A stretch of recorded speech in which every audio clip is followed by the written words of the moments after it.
Hi, Mark here from the Tangent-Bound Podcast Network and host of the flagship show, the Tangent-Bound Podcast. Did you know that we over at Tangent-Bound are always looking for amazing podcasts to promote? And did you also know that we are also proud nerds and geeks of everything from movies, music, gaming, TV shows, and comic books to wrestling, MMA, soccer, and football? Whatever you can nerd or geek out about, we've got it. And if you're interested, we can help you find it. And if you're a show looking for a place to call home, we've got you covered. Side effects may include upset stomach, dizziness, tumors, shakes, and in some rare cases, death from excessive laughter. Though to be fair, it's only sometimes. Other side effects may include diarrhea, gallstones, heart palpitations, and strong desire for cookies on the dark side. Talk to your doctor and visit TangentBoundNetwork.com and see if Tangent-Bound Network is right for you.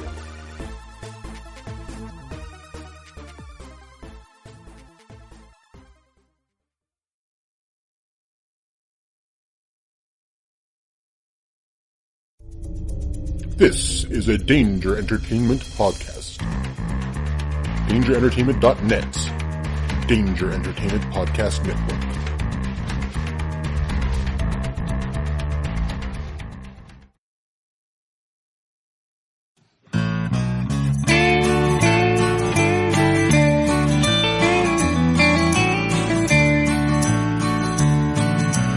Welcome to the podcast from Temperance Town, the sexiest podcast of world renowned. Tony grows a beard to hide his chin, swaps it with Earl so it glistens. Salty, salty language, kings of the sexy frontier. Download the pod, you won't get enough of these dapper chaps talking deadly fluff. In Hobo Gulch they run a homeless mission, clanging and banging with the pentagram of kittens. Salty, salty language, kings of the sexy frontier. They enjoy their whiskey and local craft beer. By Odin's unkempt pubis we give a cheer. Tony's a raccoon when he's booziest. Don't be a savage, be an enthusiast. Salty, salty language, kings of the sexy frontier. On the frozen tundra they call it a lock. Tony likes to masturbate in a sock. Brian pisses rocks cause it feels so great. I still don't know who the fuck is Tate. Salty, salty language, kings of the sexy frontier. The boys will let you know when there's a spurner. Due to male pattern baldness, they don't wear curlers. Stay salty, people, that's their closing line. And don't forget, have a beer, you'll be fine. Salty, salty language, kings of the sexy frontier. Salty, salty language, kings of the sexy frontier.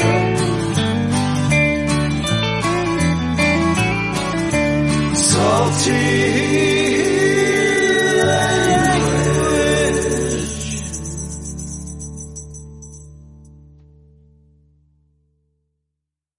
Hey enthusiasts, what's happening? This is Salty Language episode 340. Wow. Why do I think it's 339? How could I think that? The 340th podcast on the I got nothing, Brian. Yeah. Stick with the sexiest, of course. Yeah. I'm Tony. I'm Brian. Caught off guard by the number 340, apparently. Right?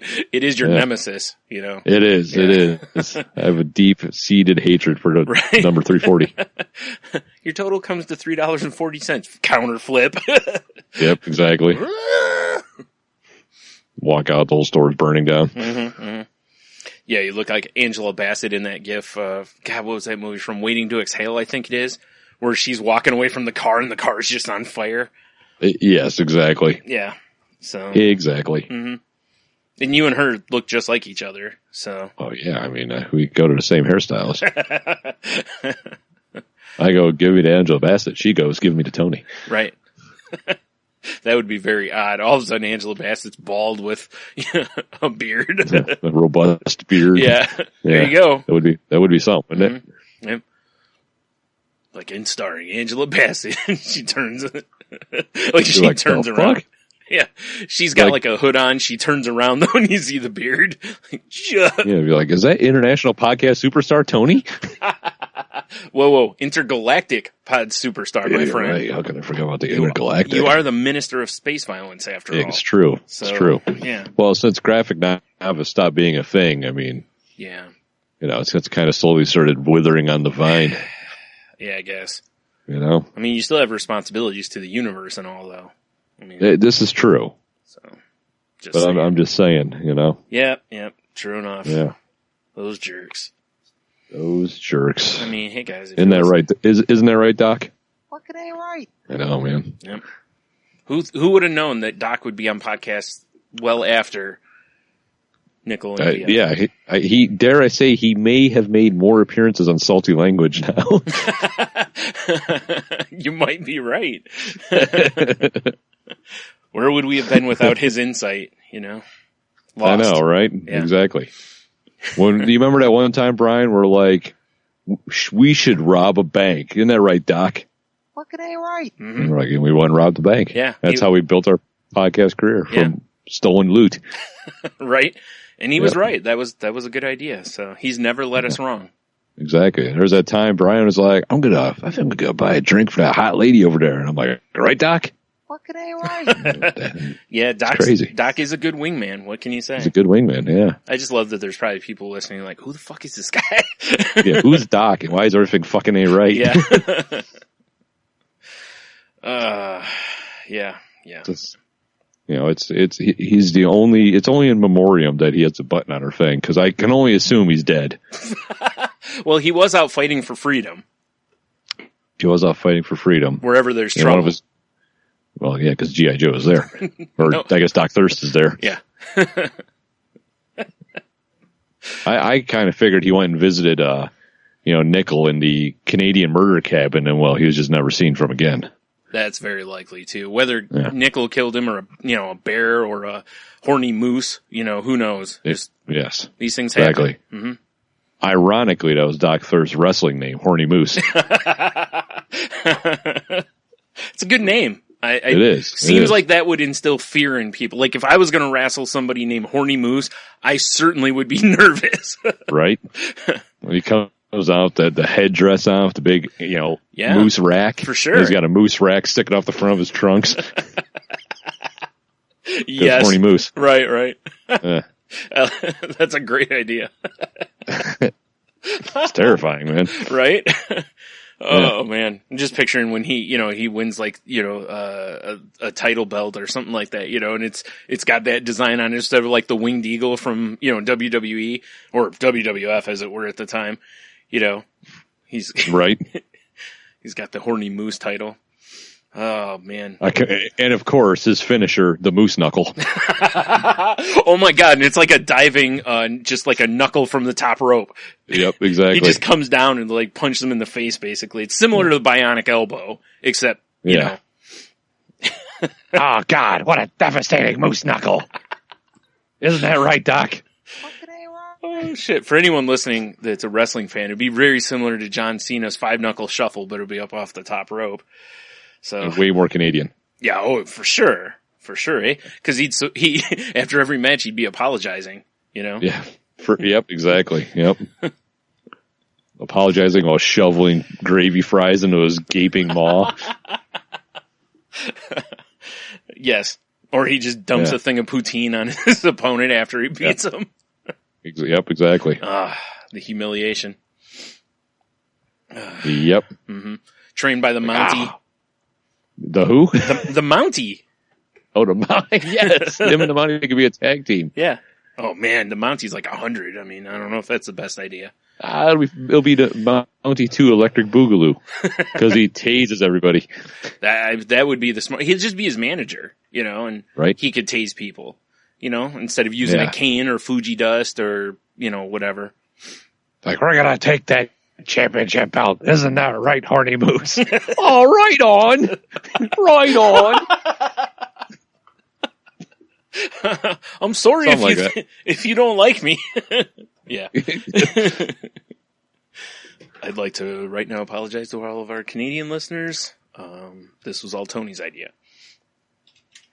I would like to not apologize. Perfect. Yes. All right, so I have the WWE 2K18 game. Now I kind of want to go into creative mode and make Horny Moose. If you do, you need to definitely post pictures. Yeah. Or at least pass them my way so I can throw them up on our gram.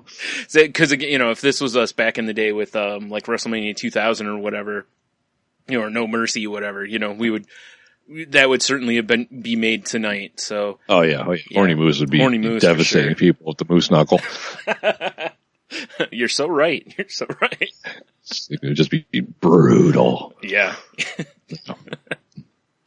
Fucking A. All right. So kind of on the same thing here. On, WWE has a show called 205 Live, which is their cruiserweights, right? Okay. Right. They announced last week that this week they were going to appoint a GM for the show. And, there was all this speculation to be a past wrestler like Rey Mysterio or something like that, Right. And it turns out they brought in this guy who used to wrestle for TNA named Rockstar. He went by Rockstar Spud for TNA. Like a potato? Yeah. Well, dude, he's like 5'4". So he's like 5'4", $140. Is he shaped like a potato? Not at all. No, he's a little fella. And, so they bring him in as the GM. And when I saw him, I'm like, he looks familiar, but I'm not sure who that guy is. And then I see, like, because Daniel Bryan walks out with him, and then it says Daniel Bryan, and it says, like, and the name they're using for him in WWE is, oh shit, I wrote it down. Where'd it go? Drake Maverick. Drake Maverick. Yeah. And I was telling, what is that like one of Arnold's names from the 80s? Right? Well, I was talking with Fluffy Pony Ash last night. We were talking about the name and stuff, and she's like, it reminded her of like if someone had a contest for the coolest name, basically, Right. And similar to like on The Simpsons, how Homer used Max Power, and on Archer he has Chet Manley, Right. So also, by the way, I kind of want to make Chet Manley on the wrestling game. Accurate. But yeah, that was.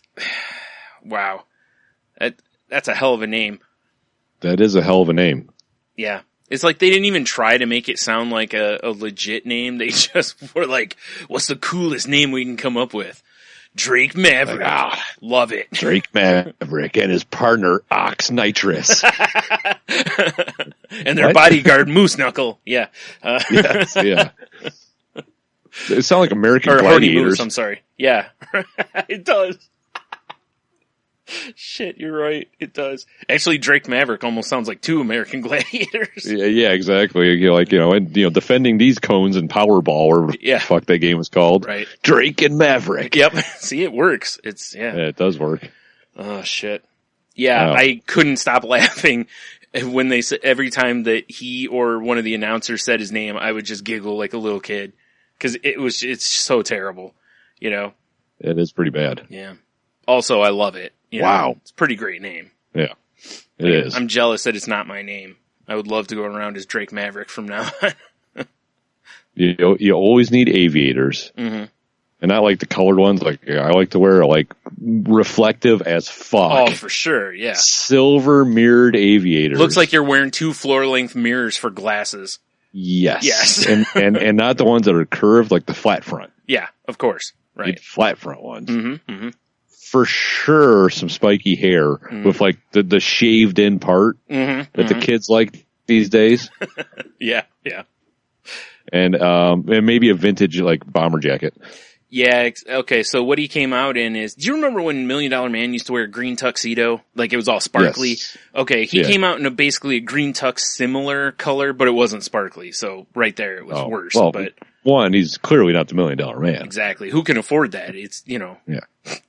Only the $1 Million Man. Yeah, except that everybody on the roster just about's a millionaire. But, not everybody, but anyway, Yeah, now if they redid that, it'd have to be the $1 billion Man. It would. Well, look at Batman. If you watch the classic Batman, from the 60s, he was millionaire Playboy Bruce Wayne. Now in the comics, he's billionaire Playboy Bruce Wayne.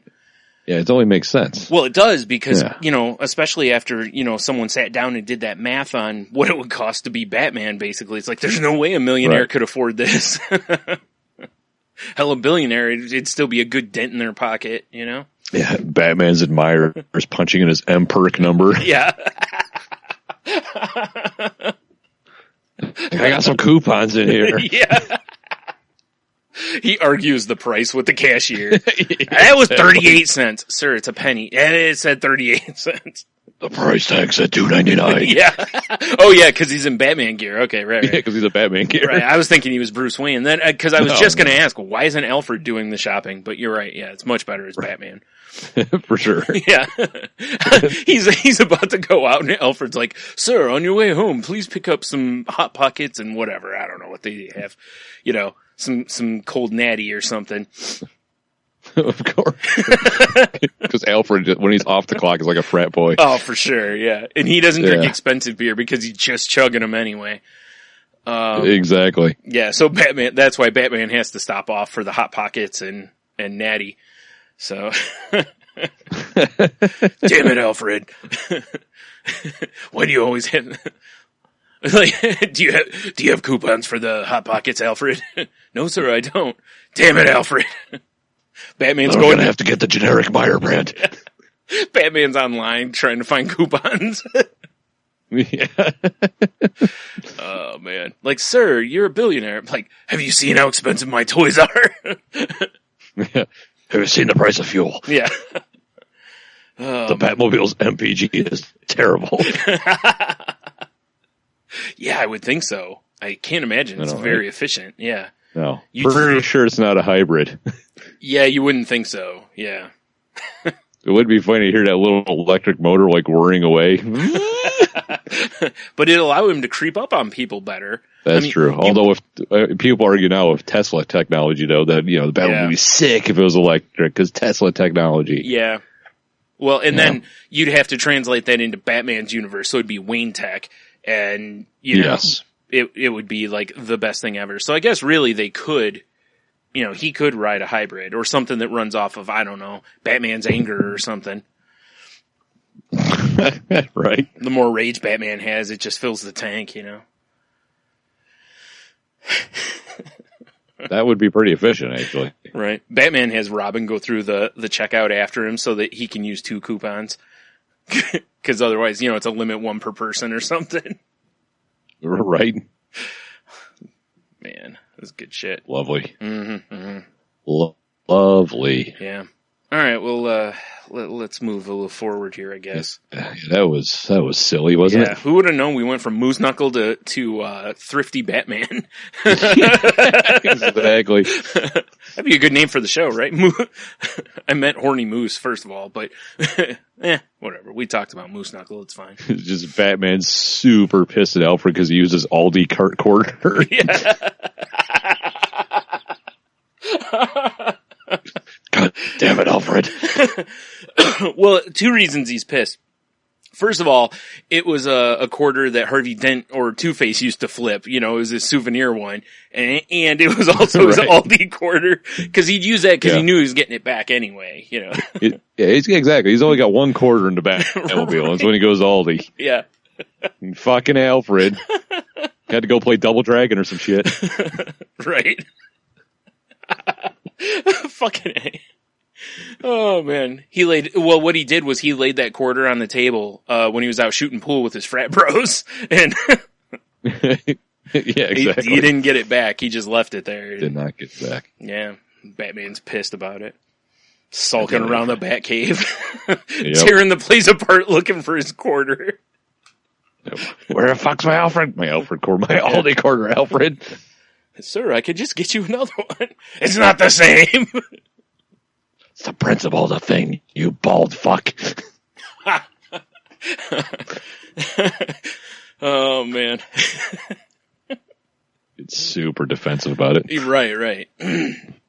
Oh, man. Whew. So how was your week? You betcha. It was an alright week. Yeah. Yeah. You know, work was work. I mean, it is what it is. I've heard it'll do that. You know? Yeah. Sorry. It's like as soon as we started recording, I started powering down. It's probably because I'm in a comfy chair with the heat blowing on me. Yeah, I'm sure that's what it is. Yeah. Oh, man. Like if you put a blanket on your lap, you'd be done. Oh man, if I had an old lady blanket. Yeah. Or a shawl of some sort. Yeah. Exactly. You know, I don't have an old lady blanket, Brian. Too easy to touch myself under. Accurate. Like old lady blanket or molestation blanket.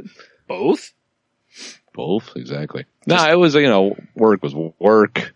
The weekend was all right. It was good. Right. Yeah. I mean, I guess I'll get into it if you want me to. You want me to get into it? Everyone wants you to. Oh yeah. Batman wants to know if it costs any money, though. Oh, of course it does. Yeah, he does. If it's not free. Yeah. Yeah. He loves Craigslist free to take section, whatever it is. Yeah, he does. Dude, do you remember back on Saturday? Alfred, think of what I could do with these pallets. Do you remember back on Saturday Night Live, the Chris Rock bit where he would ask how much something was, and when they would tell him, I was just talking with T about this a week or so ago, and it was the one, like, he'd be like, how much is this Snapple? And they'd be like, $3. And he'd be like, $3? Good Lord, that's a lot of money. And then you'd be like, how about I just sniff the cap and give you $1? Like that kind of thing. Right. Do you remember that or no? I do not remember that. Damn it. It was such a great bit. Anyways, I was going to say, I was picturing Batman doing the same thing. Let's see here. See if we can find a link for it in the show notes. That'd be nice. Yeah. Unfortunately, T's not here, so I can't be like, hey, what was the character's name? Because he said it to me, but I couldn't remember it. Chris Rock. Saturday Night Live, you said? I believe so, yeah. I can't fucking type. SNL Haggle Guy. Haggle Guy? See how good Google is. Wow. Nailed it. Oh, wait, this might be it. How much for one rib? There you go. Yep, that's the one. Yep. They brought him back a few times. It looks like it's from I'm Gonna Get You, Sucker. Oh, yeah, that's where it started. That's right, I think. Or he used it in there also. I can't remember which T said, because T gave me the history on it, too. Of course T did. Well, it is February, Black History Month. Right. Thanks, T. Right. So, yeah. But it's the same bit, though. Because it's like, how much is a rack of ribs? They're like $10. He's like, $10, good Lord, that's a lot of money. How much for just one rib? And then I think it's, I think it progresses from there into like it's something along the lines of, how about I just lick the thing, or you wipe a napkin over it and I take that, or I don't know, it gets really stupid, but also funny. So, yeah. Also hilarious. Yeah. So I'm just picturing Batman. Hilarious. Anyway, back to your week. Back to Zavik. Mm-hmm. Well, it was kind of a weird week because my wife has been working like a chunk in a row. Yeah. So we haven't really seen each other, which has been weird. Yeah. Right. But that is what it is. But Saturday in the park. Yikes. Sorry. I sultry sounds of Tony.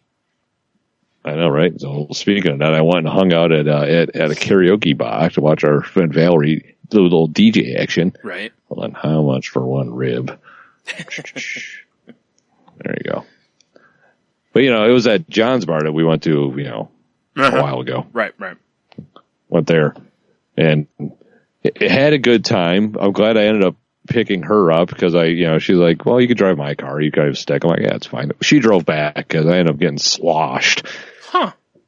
Which is not in my intention at all. Right.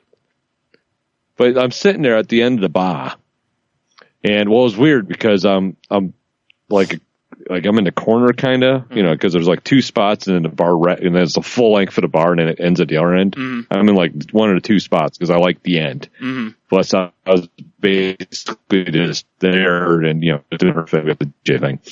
But, I'm looking at this woman and I'm like, I know her from somewhere. And I was like, she's one of Mecca's friends.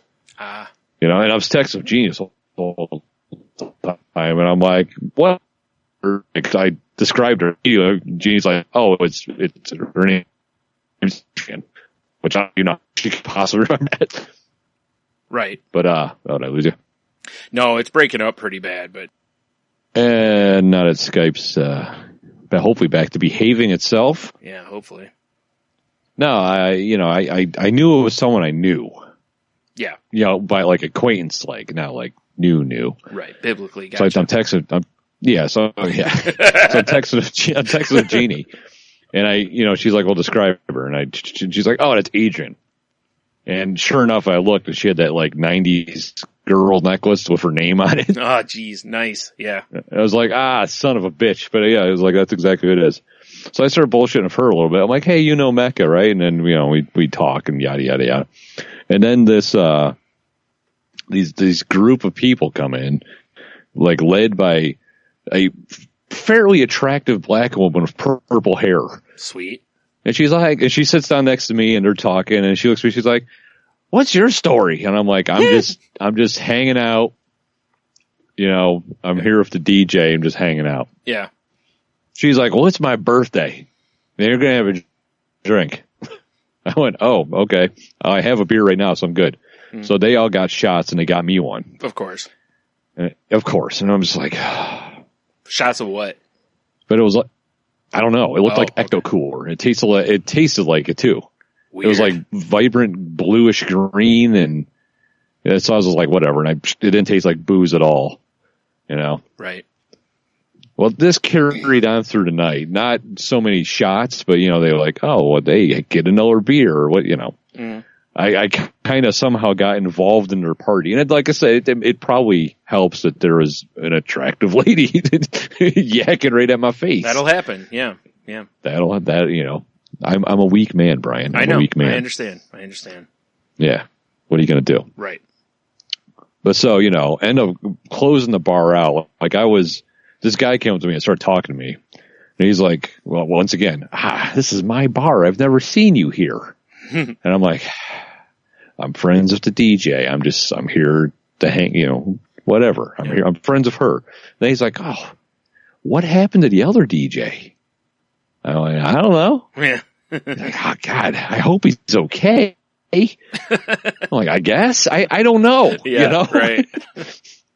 So it's reached the end of the night. All the lights are up, and I was standing up, and I was like, before Adrian left, I'm like, "Let's get a picture together," and I'll send it to Mecca and be like, "Hey, look who I ran into." Yeah. So we snap a picture, and then her and I are just standing there in the middle of the bar talking. The guy who was asking me, like, "What's your story? This is my bar." Apparently, that's her boyfriend. Oh, okay. And twice when I'm yakking at her, he walks up, grabs her by the arm, and goes, "We need to leave." And she's like, just hold on. He might as well have just pissed around her bar stool.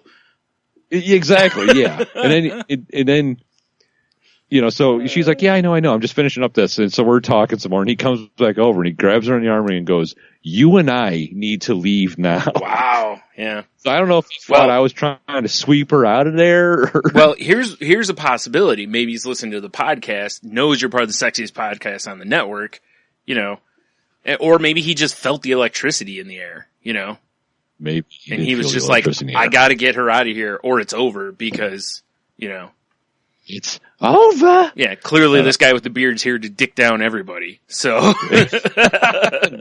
naturally. Yeah. But so, they leave, and then I got this big, enormous, like, pile of pudding talking to me. It was the bouncer. The dude is huge. Yeah, okay. He's like, I need to take that drink from you.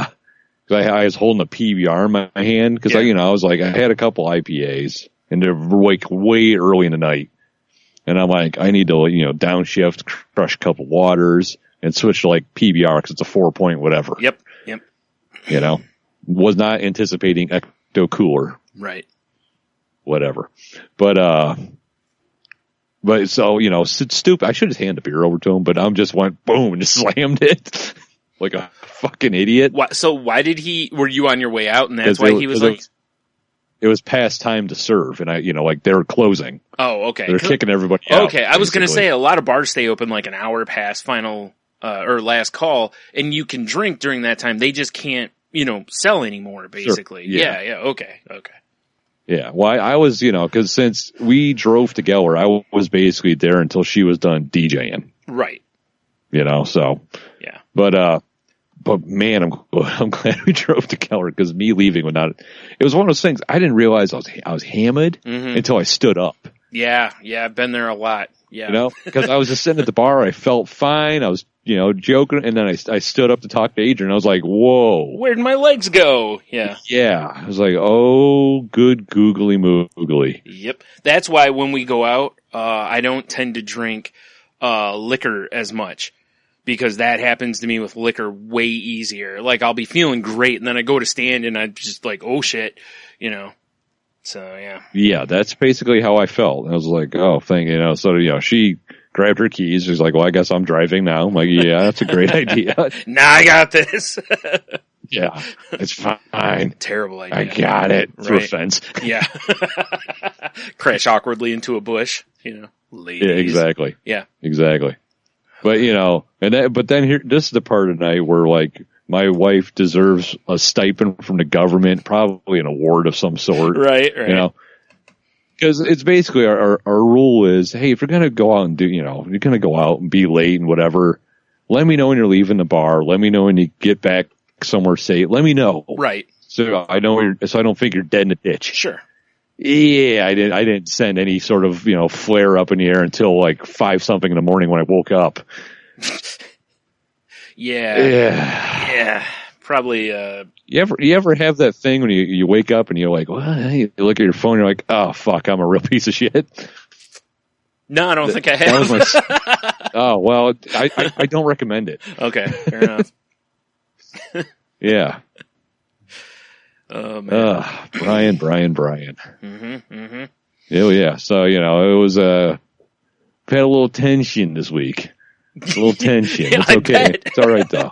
Right. I mean, you kind of deserve what's coming. Yeah. I deserve it. Yeah. It's like, sometimes at work you get those write-ups to where you're like, I'm not even going to argue. Just where do I sign? Yeah, exactly. Yeah. Like I totally dropped the ball. Mm-hmm. Deserve every ounce of everything, which is fine. Yeah. But man, it's all I've been like rolling around in my head all week. Is like, fuck, one text message. Yeah, right. And there would be no tension. Yeah. Instead, I had her thinking I'm dead in a ditch or something. Right. Because my mind does the same thing as she. Yeah. If she's out super late and I know and she goes, hey, I'm leaving, and then I don't hear anything, I'm like, oh fuck, did she hit a tree? Yeah, I would be the same way. And I've gotten myself actually this week back and doing the like meditation for that reason, because sometimes I just spiral out of control with that shit. Yeah.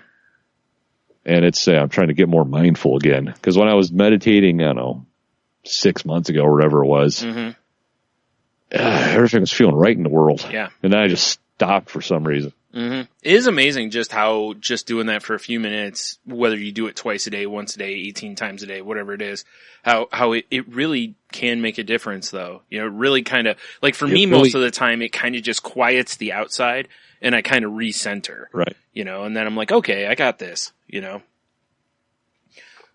That's a great way of putting it.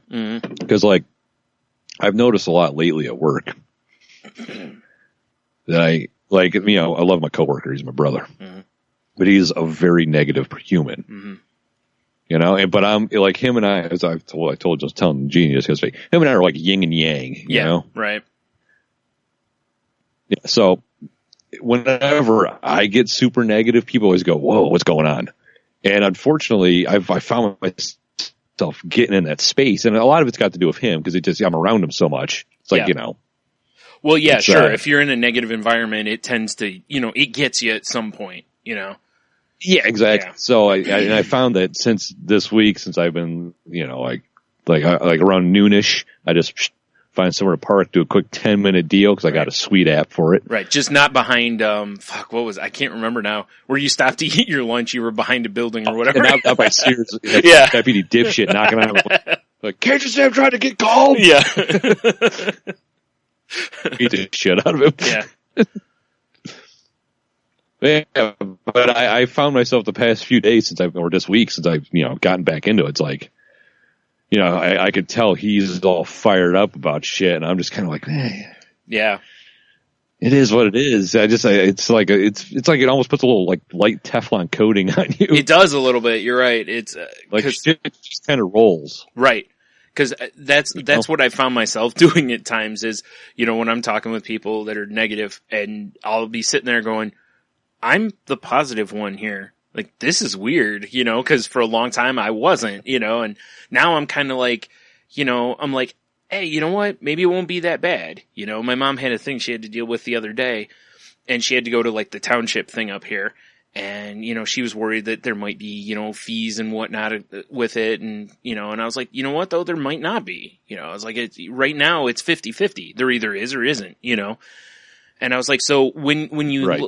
And when you look at a 50-50 situation, that's where, when some people talk about how you have a choice about being, positive or negative kind of a thing, that's where they're right. Like I can't help but be depressed. That's something that happens. But I can, when I come to the crossroad where it's easily just a, 50-50 chance, I can choose to be on the positive side. And right. say, you know what, maybe this won't be so bad or whatever. And it turned out it wasn't, that she didn't know anything, and I was like, see, like, I was like, I wasn't worried the whole time. I was like, you were terrified kind of a thing. It's like, this is why, my side of the road is a lot better here because, and like I said, in the past, that wouldn't have been me. I would have been the one worrying and all that kind of stuff. It's nice though, because it feels so much lighter. You're not carrying that on you. Yeah. And I'm always like, as soon as my little meditation session ramps up, I was just always just like, it's like I took a little bit of a nap. Yeah. Just feel good. Yeah. So I'm glad I'm getting back into that. I wish I never would have stopped because who knows, maybe I'd be like levitating off the floor right now. I don't know. For anyone listening, if you want to hear more about this kind of conversation, go listen to The Crazy Life. There you go. Got to get a shameless plug in there. But it's another one of these things, Brian, that on Saturday, I'm like, why? Or not really Saturday, Sunday, because that was the aftermath. Mm-hmm. Not like Dr. Dre. Right. That's sick. Yeah. Ain't gonna be. But, Sunday, I'm like, I once again, it's rolling around my head. Like, what the fuck? Why am I drinking? Right. Why am I doing that's what that's what fucked me. That's what got me is because I overindulged. Mm-hmm. Really, dog? Yeah, I just got the dog trying to dig through the door. That's pretty awesome. Yeah, I would assume that if you hadn't drank, that wouldn't have been a problem. You would have called and been like, hey, or texted, whatever. So yeah, it makes sense. Yeah, exactly. It all would have been fine. And then we got here's the other put the nail in, like, which sucks because tomorrow we're driving to Cincinnati going to a beer fest. Yeah. And I got this all rolling around in me now, right? Yeah. Because, I don't know, whatever day it was in our week of tension was, we got into an argument, which happens because, emotions are running. Right. Sure.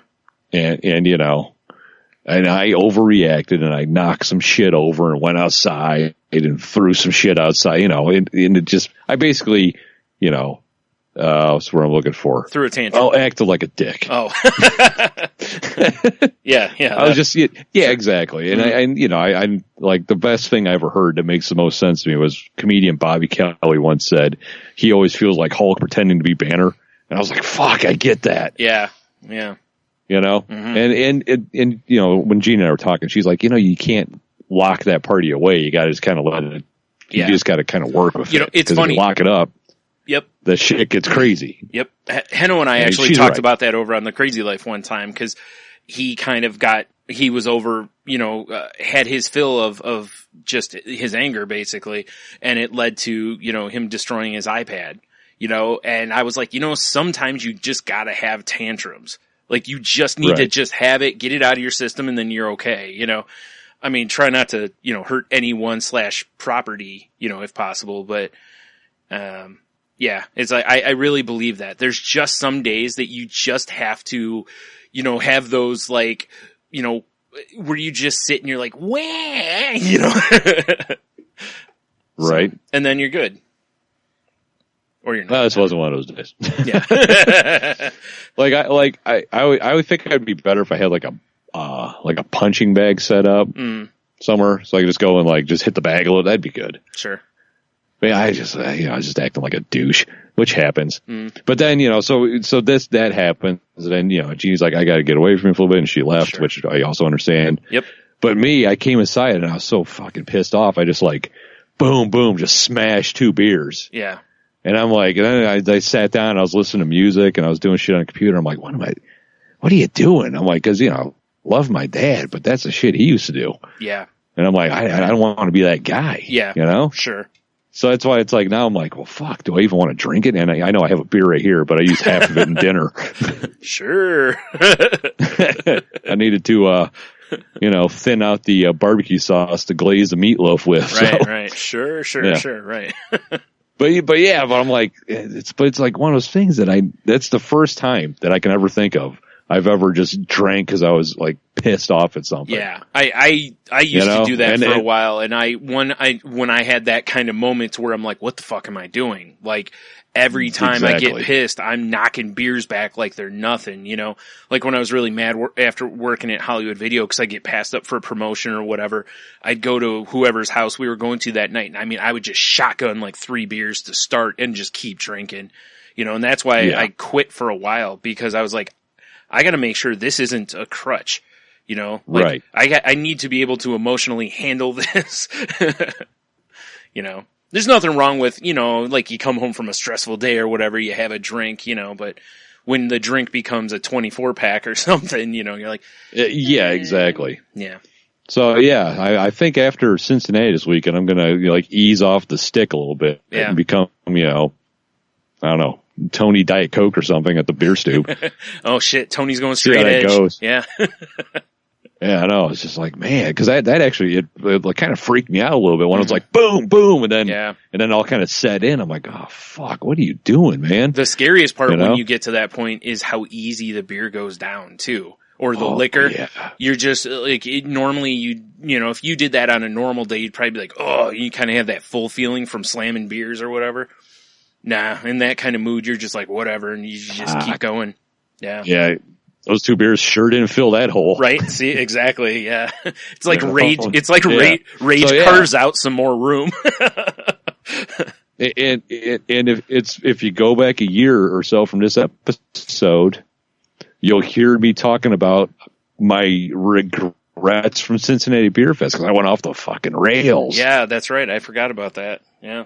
I know. So it's like, because I already told him like I'm behaving and I'm coming prepared too. I didn't have snacks or water. Yeah, that's so I'm certainly fully prepared. Yeah.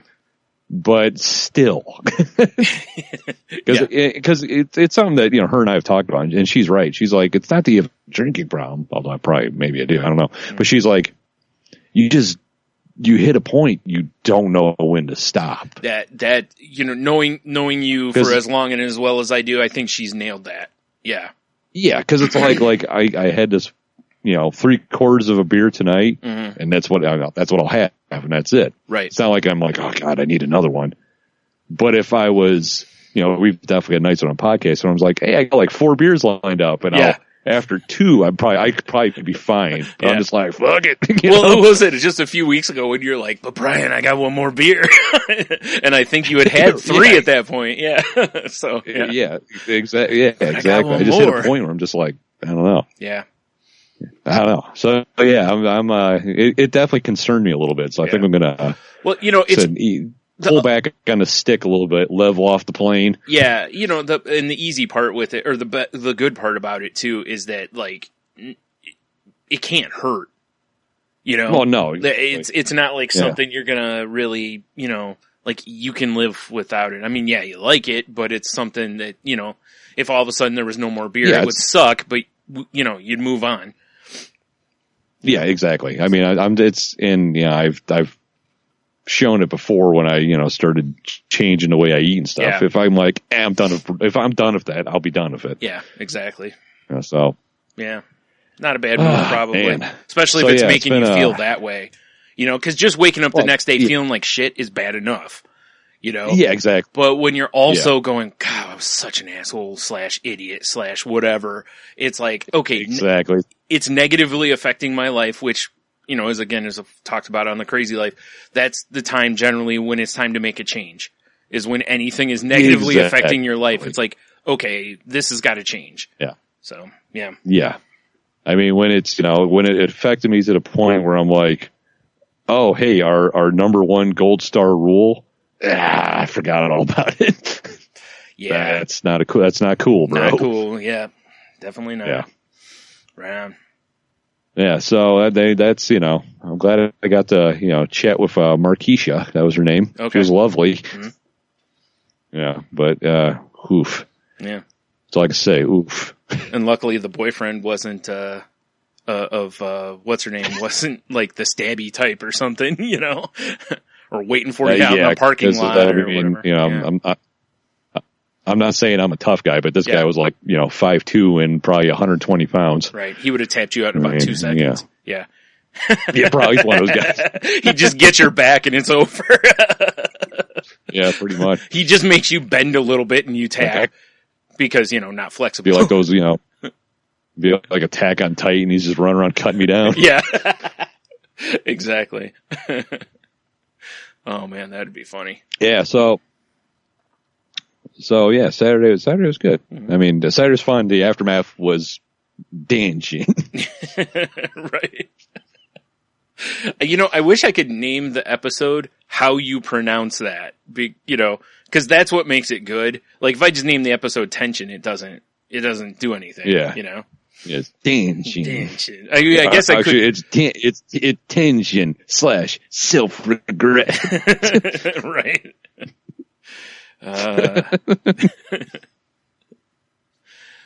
Oh man. So anything else? And it didn't help too either because then the days after that, like Jeannie worked, so we didn't see each other. Yeah. Right.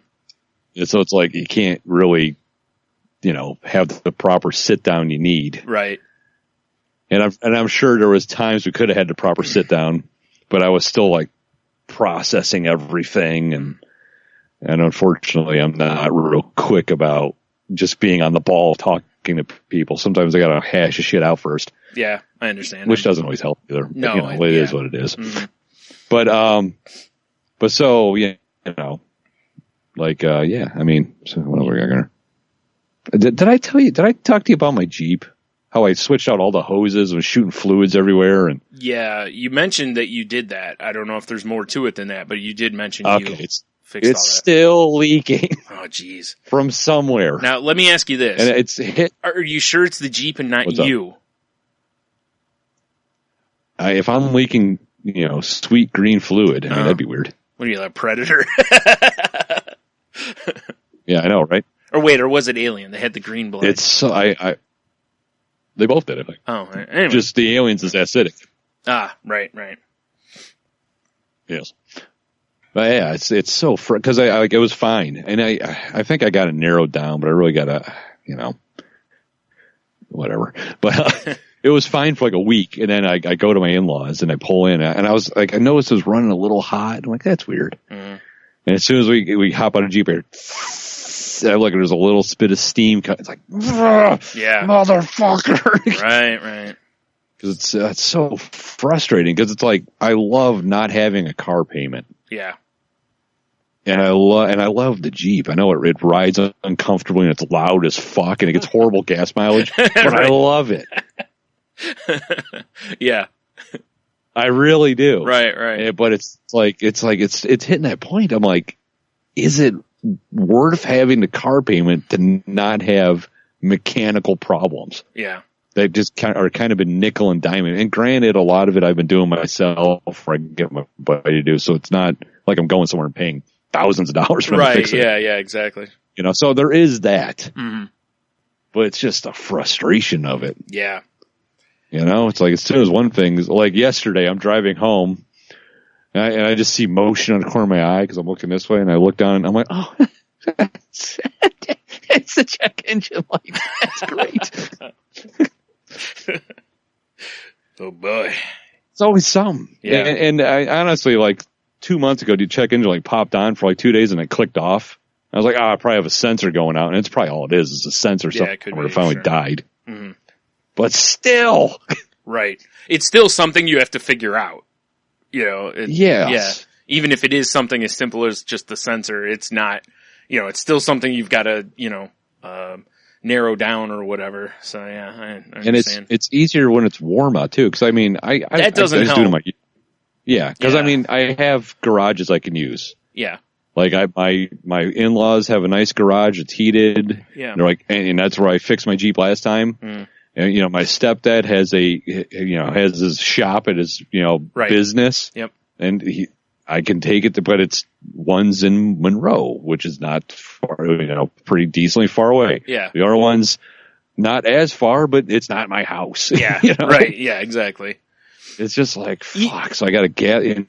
It's just annoying. Yeah. Yeah, I can understand where So annoying. you're at that, like, that weighing the two sides kind of situation.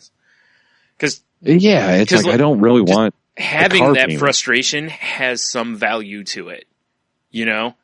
Like there's some, I don't, it's hard to quantify, but there is there is something definitely to be said to not having that worry, or at least if it is a worry, it's something that's not going to be like, hopefully, like every week, every other week, so. Exactly. Yeah. It's like, I don't know, man. It's like, if just go get a new Jeep. What am I selling meth now? Those new Jeeps are so expensive. Yeah, they're pretty expensive.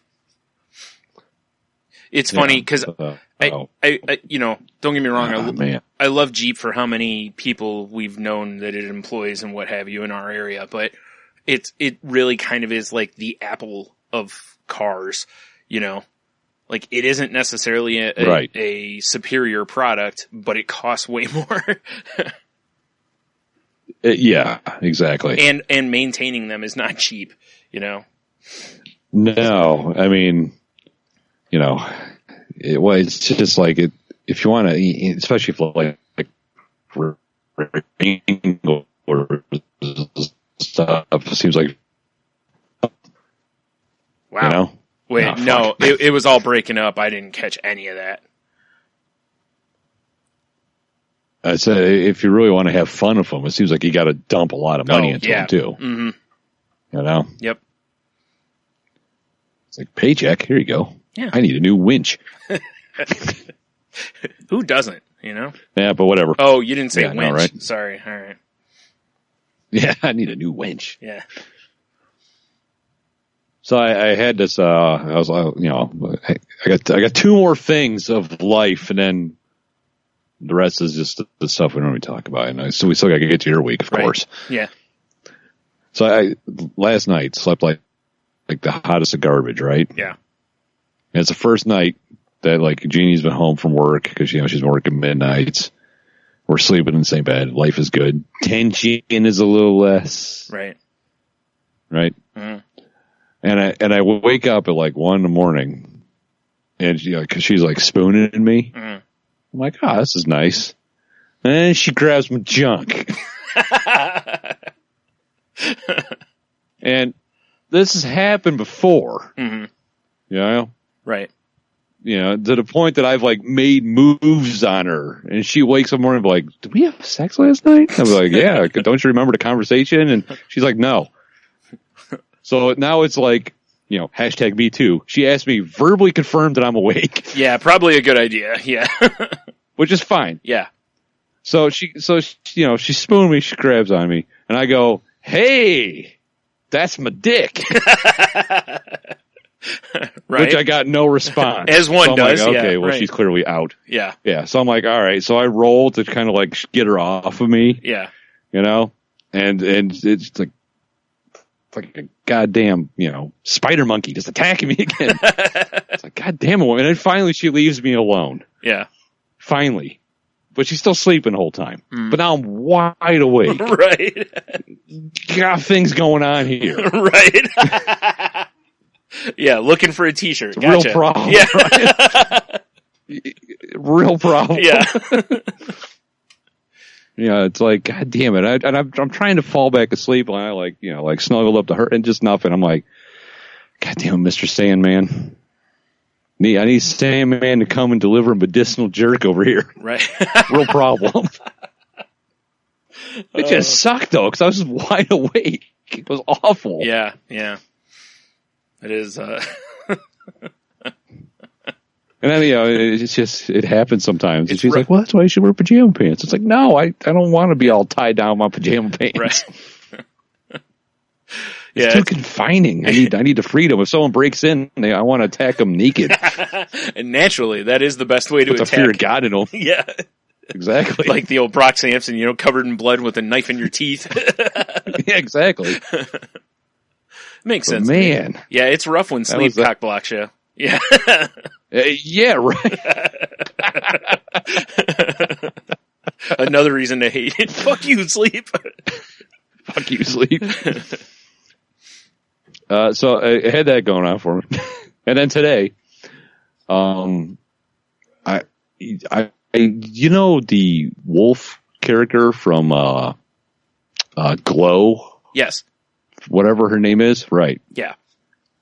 I was at one of our local college campuses, and I see a girl walking towards me. She's got like a wolf knit cap on. Yeah. And she's got like the same makeup as the wolf girl from Glow was rocking. Yeah. For some reason. Mm-hmm. And I was like, and the first thing I said, I'm sitting by myself in my van. Here's me. I've been meditating. I'm trying to be less negative. I'm like, how much attention do you really need? Right. All of it, obviously. Yeah, all of it, obviously. Yeah. But as she's getting closer, I think the poor girl just had problems. Because she's wearing a wolf T-shirt and her winter coat had wolves all over it. Okay, because I was going to say, well, maybe she's, for lack of a better term, cosplaying, but the wolf coat it just seems like she really loves wolves. I bet you she had like wolf head panties on. Because I know those exist. Because I really wanted when we're buying tux speedos, they have wolf face tux speedos. I really wanted to get. Yeah. Because I wanted to be a pack of wolves in Jamaica. Right, naturally. Sure. Yeah. But they were all sold out. That's a bummer. Yeah, that's something, though. Yeah, good old wolf girl. I mean, I know people, you see they got the stickers in their windows like, fucking wolves. And yeah, I guess they're cool, but I never understood the fascination. But that was a whole new level. Yeah. When your whole outfit and makeup reflect wolf people.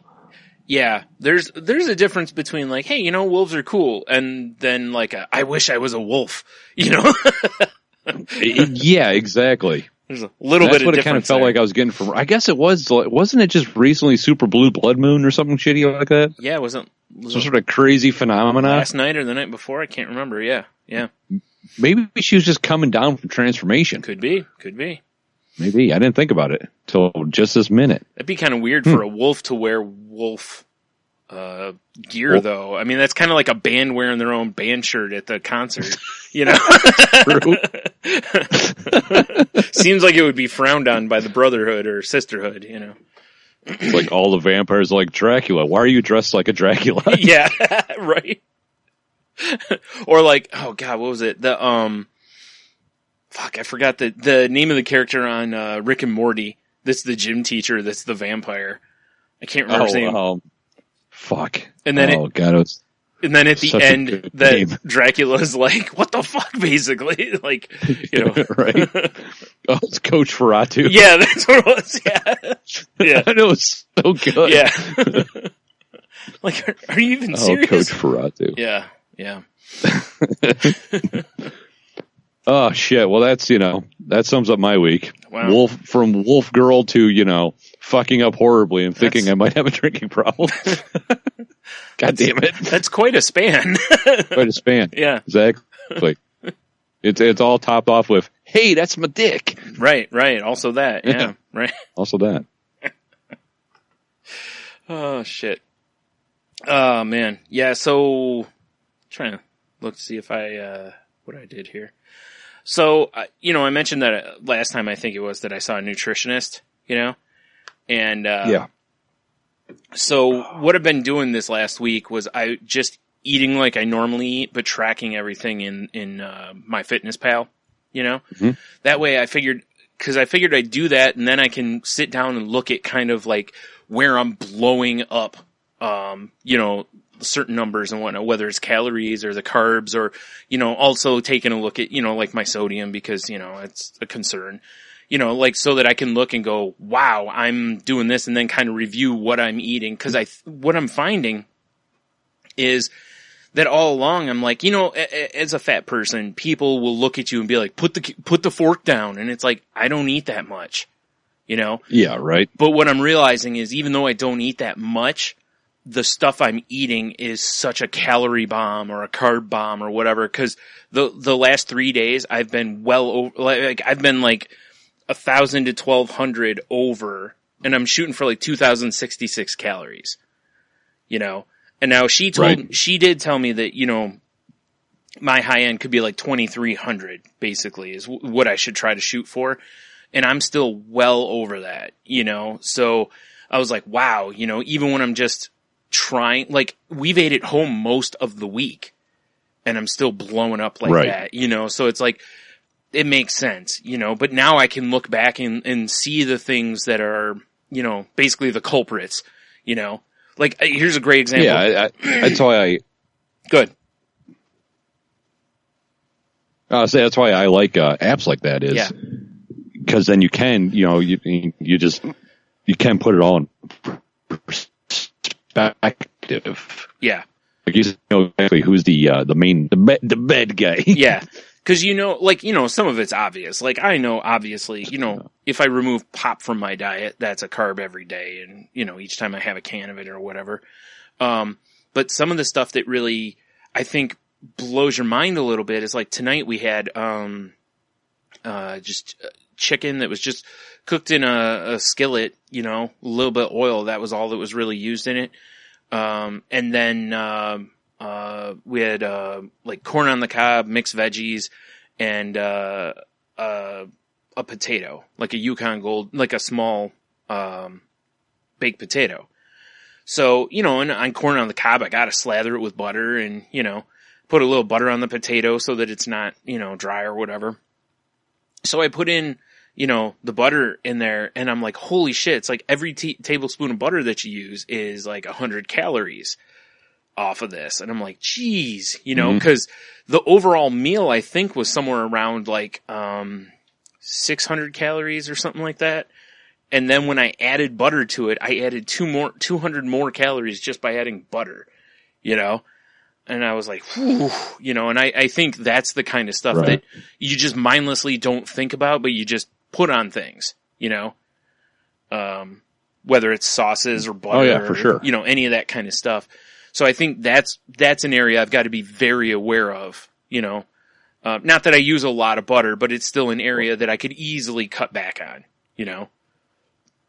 Well, I don't think people realize like how much of a sugar bomb ketchup is. Yeah. Or barbecue sauce or any of that. Yeah.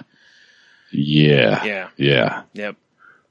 So it's been very interesting though, cause, like I said, for a long time, I was always like, and this is the reason I went to the nutritionist was because I've been like, I don't eat that much. How can I, but now I'm looking going, oh, here's the problem. I'm eating 3,400 calories in a day.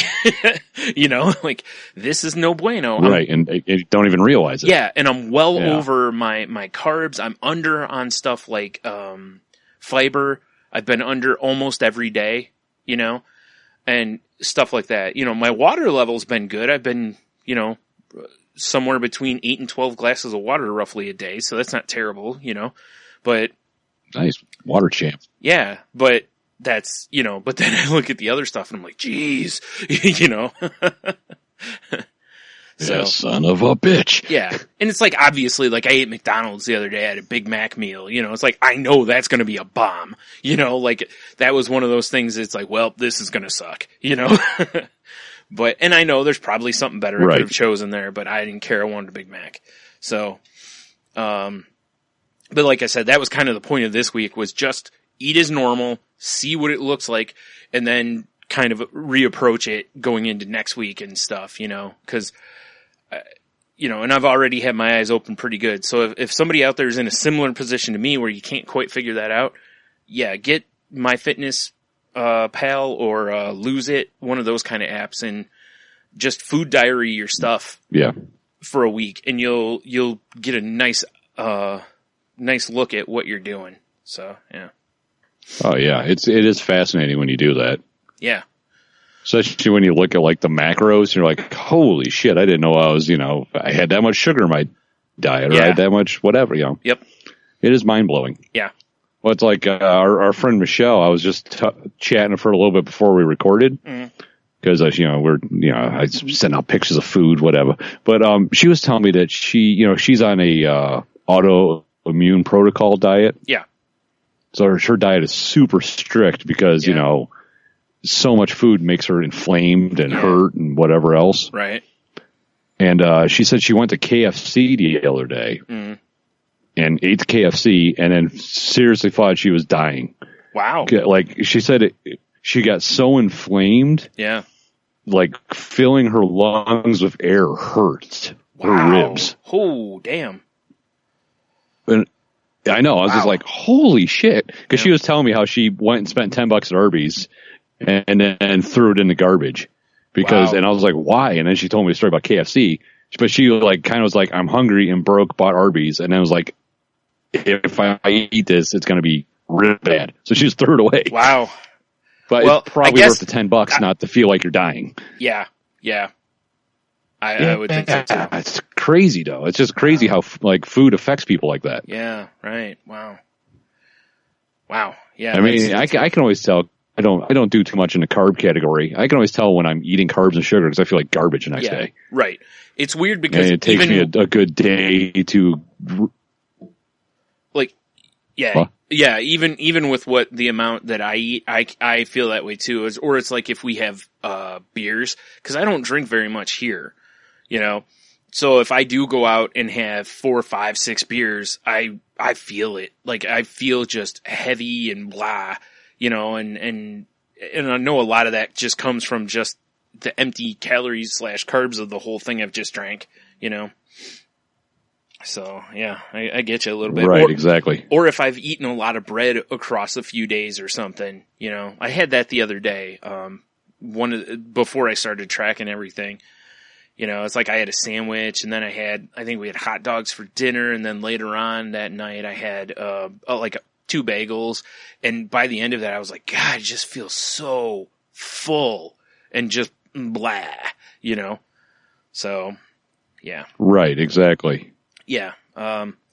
It was interesting though too, and the foods like I ate tonight. The other thing that was kind of a bomb was the corn on the cob, and they were the mini ones, but I ate 2 of them, and each one of those is was 150 or so calories, plus their corn is kind of high in carb, and so it was something that I was like, wow, the potato on my plate might have been a better choice than the corn was. Kind of a situation. And you wouldn't really think that.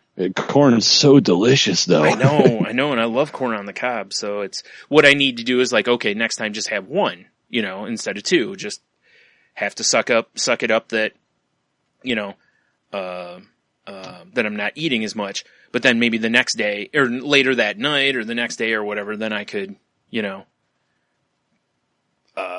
right.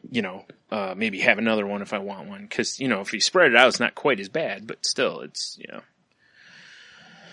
yeah. Exactly. Right. Yeah.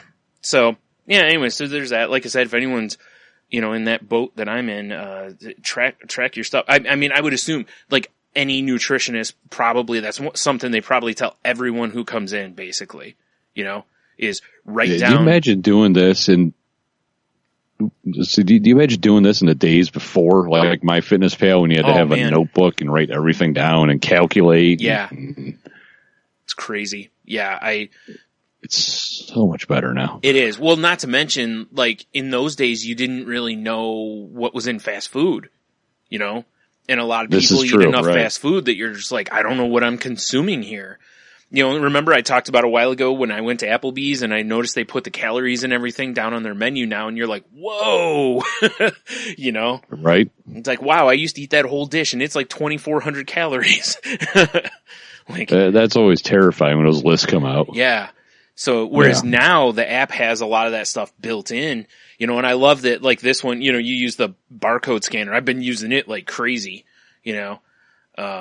cause then I don't have to search for something. You scan the barcode and you're good, Right, exactly. It's quite nice. It is quite nice. Yeah. And that's just the free stuff. Nice. I'd love to have the premium stuff, but I'm just not going to spend the money on it, Yeah, I hear you. You know, for the extra knowledge and breakdowns. If I was really doing like macros, or if I was doing some sort of like weight training or whatever, it'd probably be worth it, you know, because you need that extra info. But well, I know when I was like really, because I'm kind of like lazy keto now. Yeah. But I was like really hardcore and doing a ketogenic thing with the premium MyFitnessPal. You can like set up your macros for what you want them to be. Yeah, exactly. Like, I want to have this percentage be fat, this be carbs, this be sugar or whatever. Yep. You can do that with other stuff too. Like with me, you know, she wants me to focus more on carbs, you know, is the thing she wants me to focus on the most. So I could set a goal for that. Like, here's how much I'm supposed to have in a day, you know, and, cause otherwise, like right now it just goes off of, like I said, it's going off like 2,066 calorie diet, basically, you know.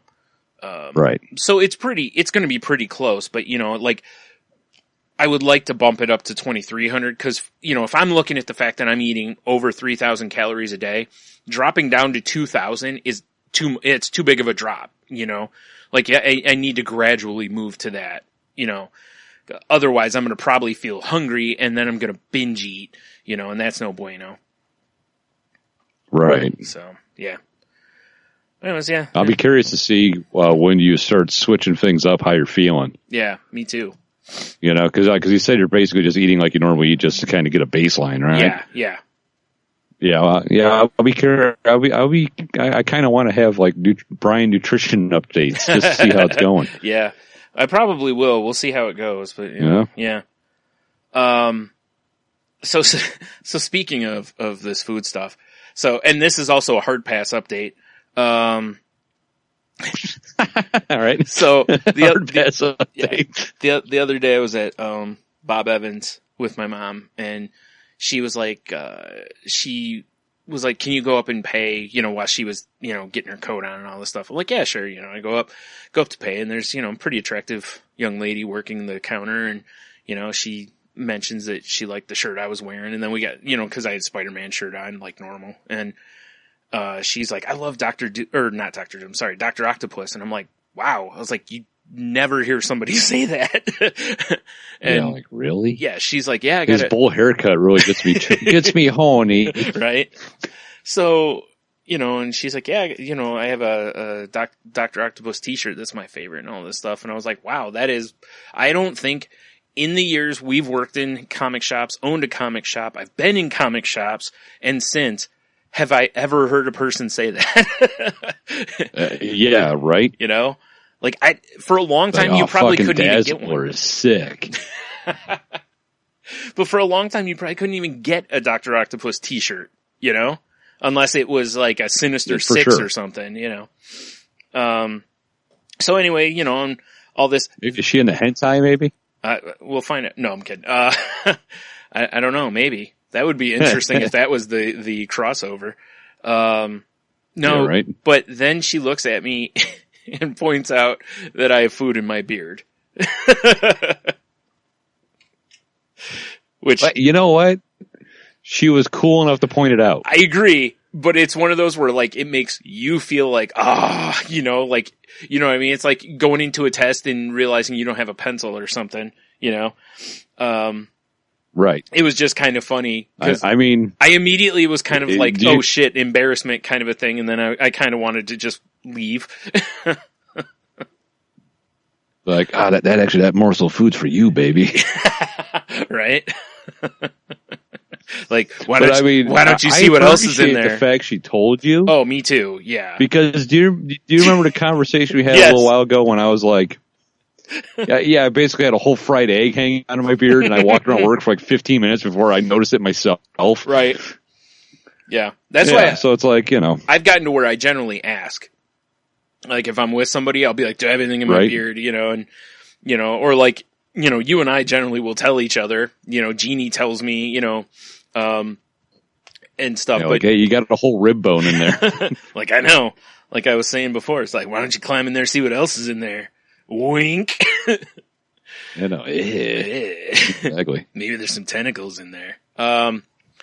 So yeah, it was just, like I said, most of the stuff in the hard pass stuff is a situation to where it's just a funny thing. You know, it's not actually a pass of a situation, but it was just kind of humorous to me that, you know, it always seems to go that way. You know, like I said, you know, I went to the dentist one time and I got, you know, when they were chipping all that funk off my teeth, you know, cause I hadn't been in for too long. And, you know, of course I get, you know, the best looking hygienist, you know.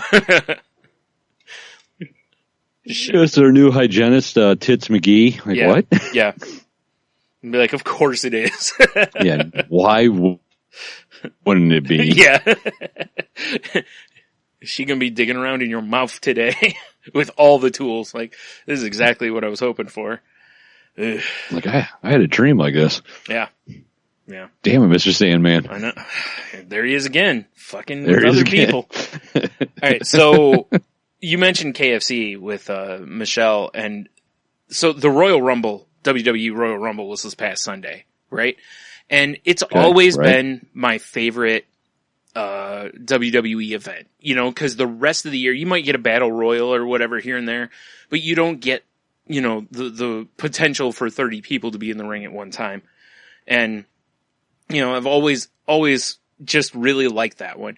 So, you know, I'm watching it and they have a commercial in it to where, you know how KFC's switching their colonel like every 2 minutes basically now? Yeah, I'm next. I was waiting for our turn. Cool. I'm glad you got a shot at it. Yeah. But then they had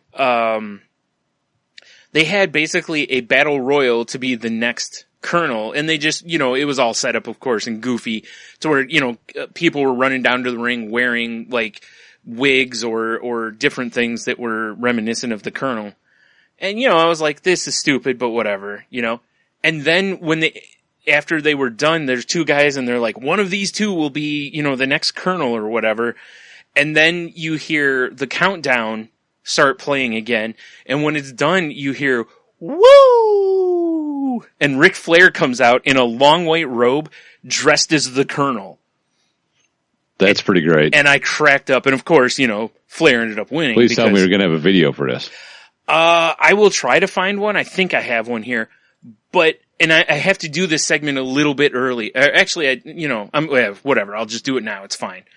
I have a shut up and take my money. Oh. So.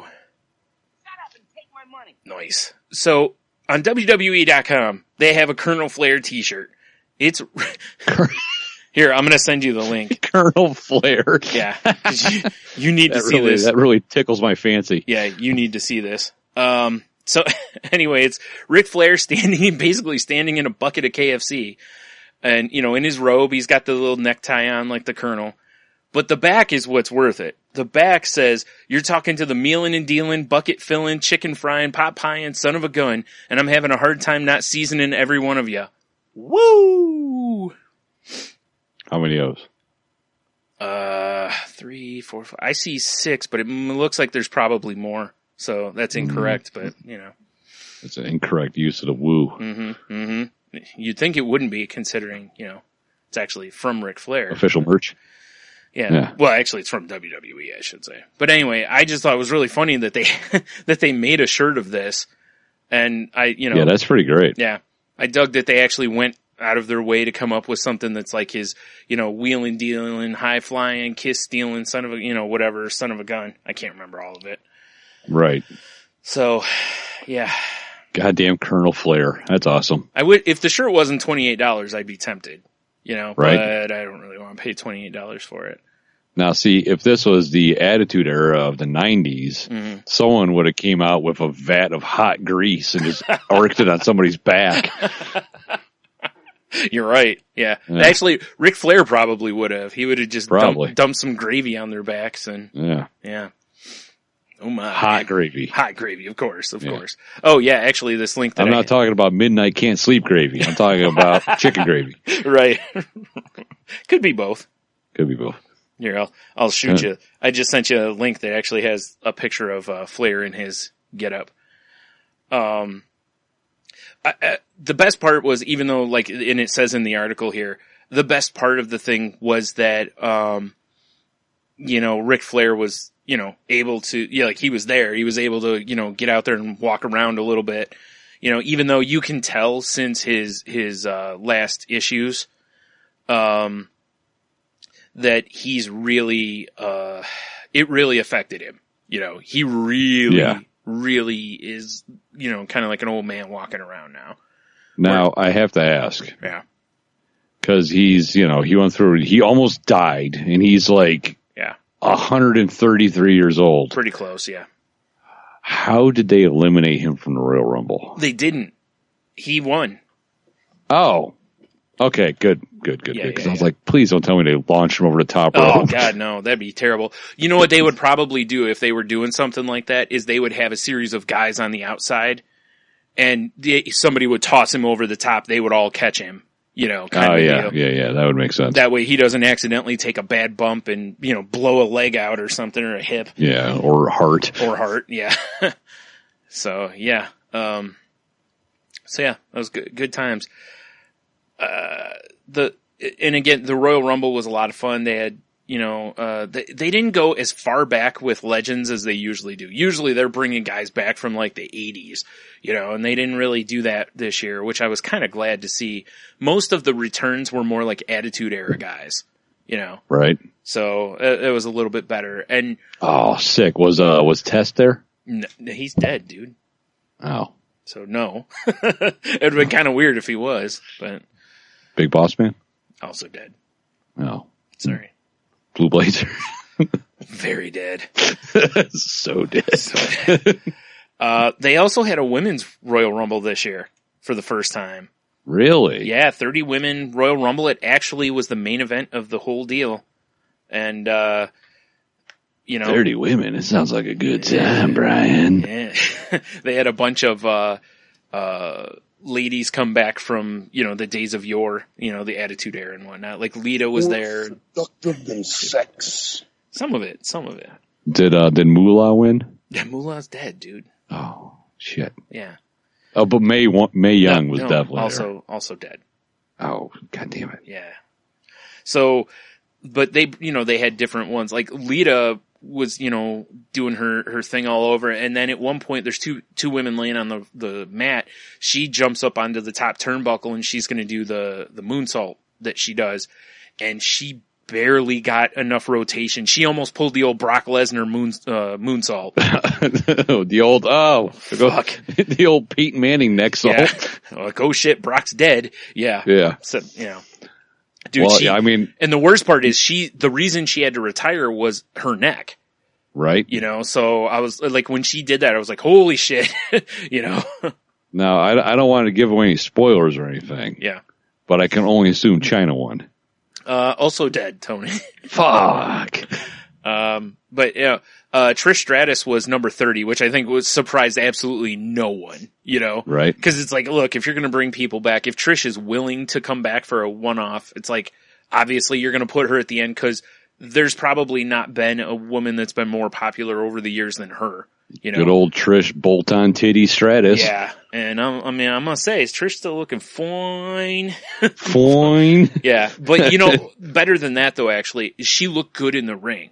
Like she looked like she was still belonged there. Some of the ones they brought back did not at all look like they belonged there. So, yeah. Right. But it was a really fun thing to watch. And then at the end, Ronda Rousey came out because she's now signed with WWE. Oh, geez, I didn't hear that. Yeah, so she came out and did the old, the thing Vince McMahon jerks off to in the back, which is point at the WrestleMania sign. Queen, yeah. Right. But so, I guess once people realize that if you're going to charge at them headlong and then just get head kicked over and over again, you might not be able to make it too much further in UFC. Well, that ring rust really got her. She has said that she has not ruled out a return to UFC, and I'm like, yeah, okay. Okay. Like, alrighty. Look, don't get me wrong. Dana White would be like, all right, because people will still pay to see her, but right. She's lost a lot of that luster, But in WWE, you can easily push her as a badass, Yeah, for sure. Well, she is a legitimate yeah, badass. right, yeah. There's just stronger badasses out there. Yeah, for sure. But yeah, she came out. It was, she had, they have a shirt designed for her that is in the same font as, Roddy Piper's old Hot Rod shirt. Because is it Hot Rod Rhonda? Is that what it says? I can't remember. I saw Rhonda on it, but I didn't get a clear look at it. I guess was on WWE site, I could have looked, but yeah. So what's weird is she just signed a full-time contract with them. I think she's been training for a little while, but it's like, man, you're going to put her in a WrestleMania match already? Like, well, cause it's Ronda Rousey. It's gotta be a multi-person match or a tag match or, they gotta have something to protect her. Cause there's no way. I know why it's goddamn, I just drew a blank on his name. I know why it's his font, Brian. Cause didn't she go by Rowdy Ronda? Yeah. Rousey? Yeah. With his blessing. Yeah. Yeah. So there you go. Yeah. Cause she comes out in a kilt. It's over. Yeah. She should. Like when she came out, she had a black leather jacket on and the shirt that she was wearing, with the reminiscent of, Roddy Piper. And I was like, that's kind of what he did. He came out in a leather coat there for a while but she didn't have a kilt on. She should have. That would have been a great, real great nod to Piper. If she remakes They Live, I'm never paying attention to her ever again. Now I want him to. Oh man. All right. So, okay, I texted you about this, but I want to make sure everybody else hears about this. I saw what may be the worst monster movie I've ever seen the other day. And it's under the name All Monsters Attack, but they billed it on the show I was watching. Was this that Tinder profile? No. Close. But it was billed as Godzilla's Revenge. But if you look on IMDb, it's not under Godzilla's Revenge. Well, it is, but only because it's been on 3 shows that are basically like the, like Dr. Demento kind of show. Right. Like there was one, it was on a local channel here and it was called Svengoolie, I think it's called. And the guy's just awful. I don't know why the fuck people would watch him. Anyway, this movie is basically like, there's this little boy who gets it looks like he gets captured by some guys, right? Some bad guys. And while he's there, he starts daydreaming about, being in, like on Monster Island or whatever it's called, where Godzilla is. And he also imagines this really awful looking, like younger Godzilla, like it's Godzilla's son. So, as the movie, Godzilla's son cool skateboarding around with his hat backwards? Not really. It was pretty lame, actually. He was terrified of stuff. He could only blow smoke rings. He couldn't, shoot flames out. Oh, jeez. Although I did laugh when he blew the first smoke ring out. I kind of laughed at that. And don't get me wrong, I laughed at a lot of stuff in this because it's so bad.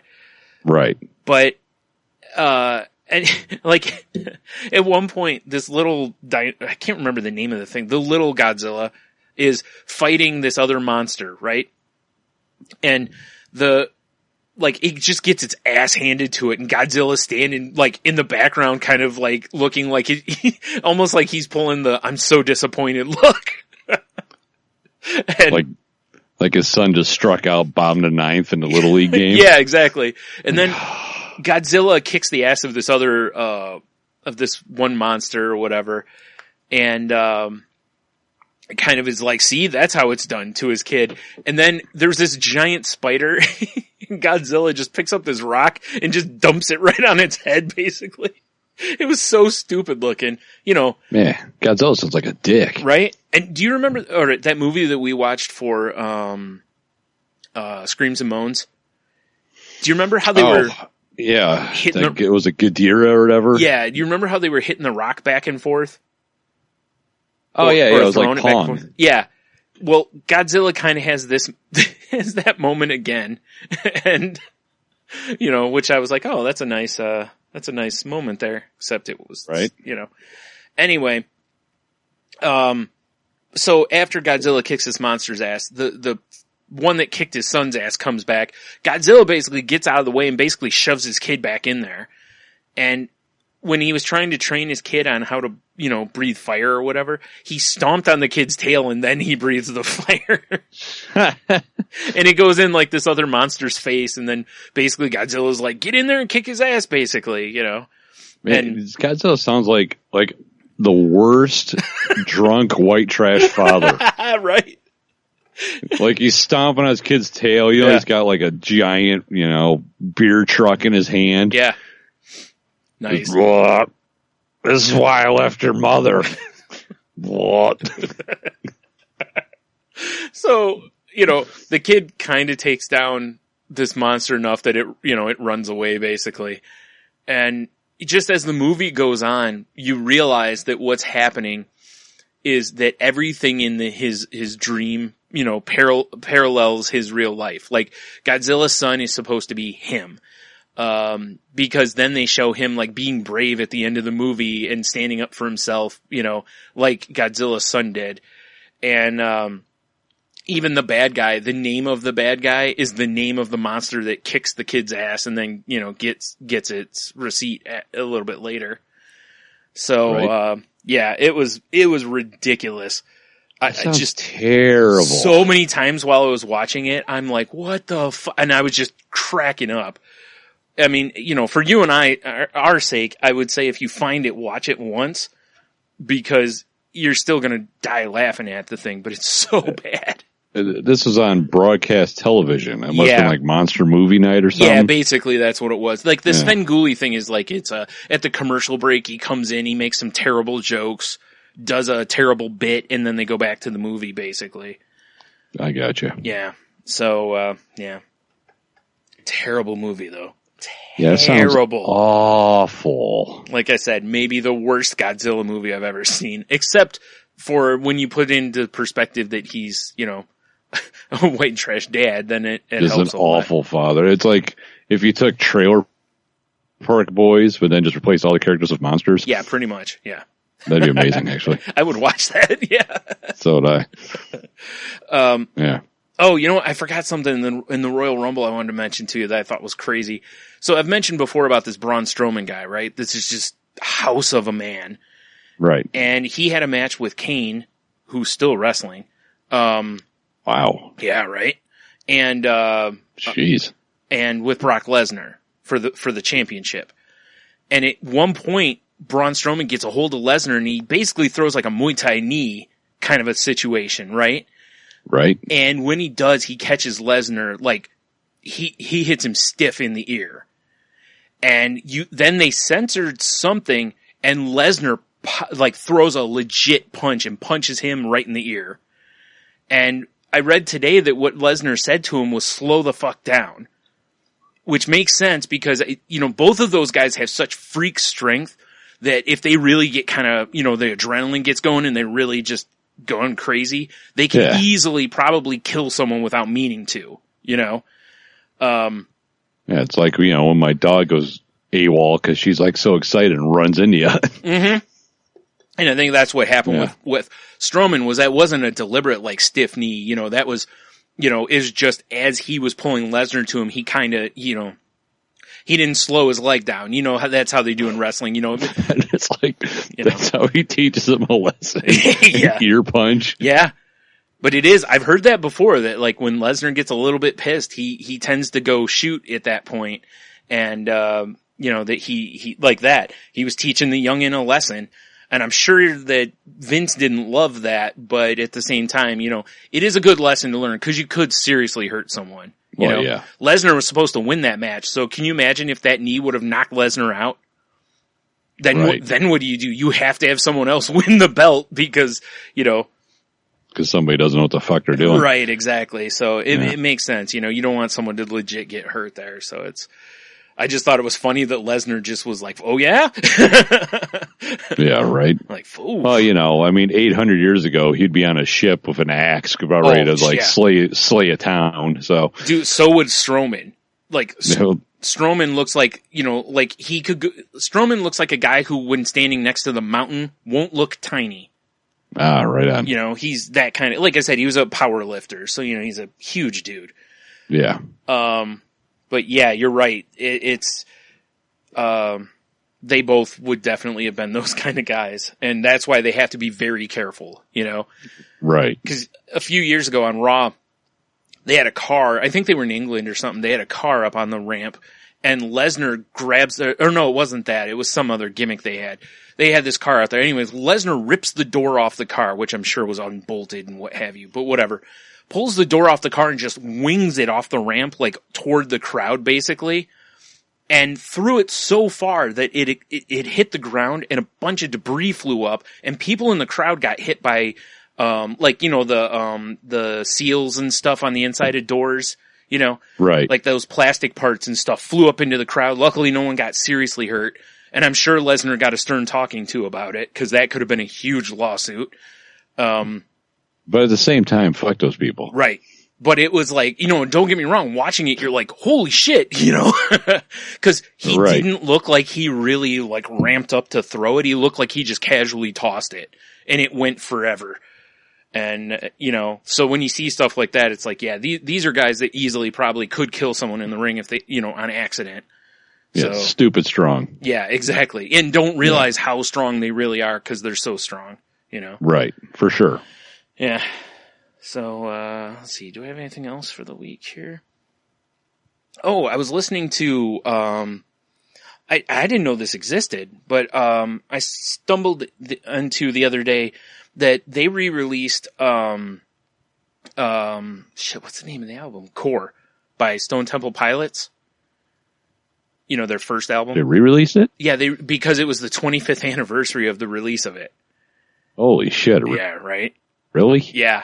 Oh my God. Like, I was looking at it online and back in my day. yeah.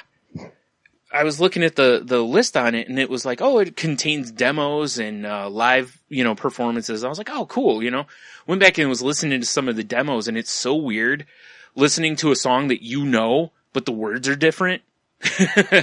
Right. You know, or you can just tell there's a little difference in the music, you know, where they had made a tweak here or there or something. But it was kind of cool. They had that Headbangers Ball performance, you know, which is where I first heard of Stone Temple Pilots. Yeah. And then they had a bunch of stuff from their Unplugged that they did on there too. You know, and this is all on Spotify, which I love that Spotify puts these like re-releases and stuff like Metallica, the Master of Puppets one. They have all that in there and there's demo stuff and all that in there too. It's, you know, it's kind of cool that that stuff's available on Spotify, you know? Yeah, for sure. Right. Much like our podcast. Yes. Much like our podcast. Score. So yeah, that was, you know, I was telling people last night that, you know, I was, being taken back to high school. Yeah, fair enough. Well, it's like, I mean, speaking of Spotify, I just threw up on, you know, the rare time I actually posted something not show related on Facebook. Yeah. I was just like, hey, people, I'm looking for some new music, make some suggestions. And a lot of our friends made some pretty good suggestions to me. Mm-hmm. I've been slowly going through and listening to some of the stuff. Really appreciated everybody who's listening to the podcast that participated. Yeah. Well, that's awesome. Because, I mean, I meant to go back and look. Love me some Spotify. Yeah. But finding new music on there is so hard sometimes. Yeah. It's funny because I used to love I love what Spotify does as far as the music and all that stuff. But Heno kind of smartened me up to, like, they basically pay the artist nothing, you know, and that's pretty shitty. But at the same time, I do like I was saying, I can go listen to this whole Stone Temple Pilots album and I don't have to buy a new album that half of it is music I already own, you know? Right. And I don't think you can buy the other stuff, you know, because you don't know how it is. They usually make you buy the whole box set or whatever. Yeah, I hear you. Yeah. I forgot though, I was going to go back and look, at what people responded to you because I'm always up for listening to different stuff too. Our friend Monica sent, you know, she slid into my DMs, son. Ooh, yeah. With a huge list of stuff. Yeah. So I'll have to, you know. All by Horny Moose? Fuck yeah. DJ Horny Moose in the yo's. Oh man. DJ Horny Moose in the cabin. All right. Wow. Yeah. I don't know what's going on here anymore. All right. So I got, one last thing here, I believe. And I think that's everything everything I've covered. mentioned to you a long time ago, I was forever behind on a philosophy podcast called Philosophize This, which, if you're into philosophy, is a pretty interesting listen. He tries to kind of jazz up philosophy a little bit, so it's a little more interesting, because it can get pretty dry, you know?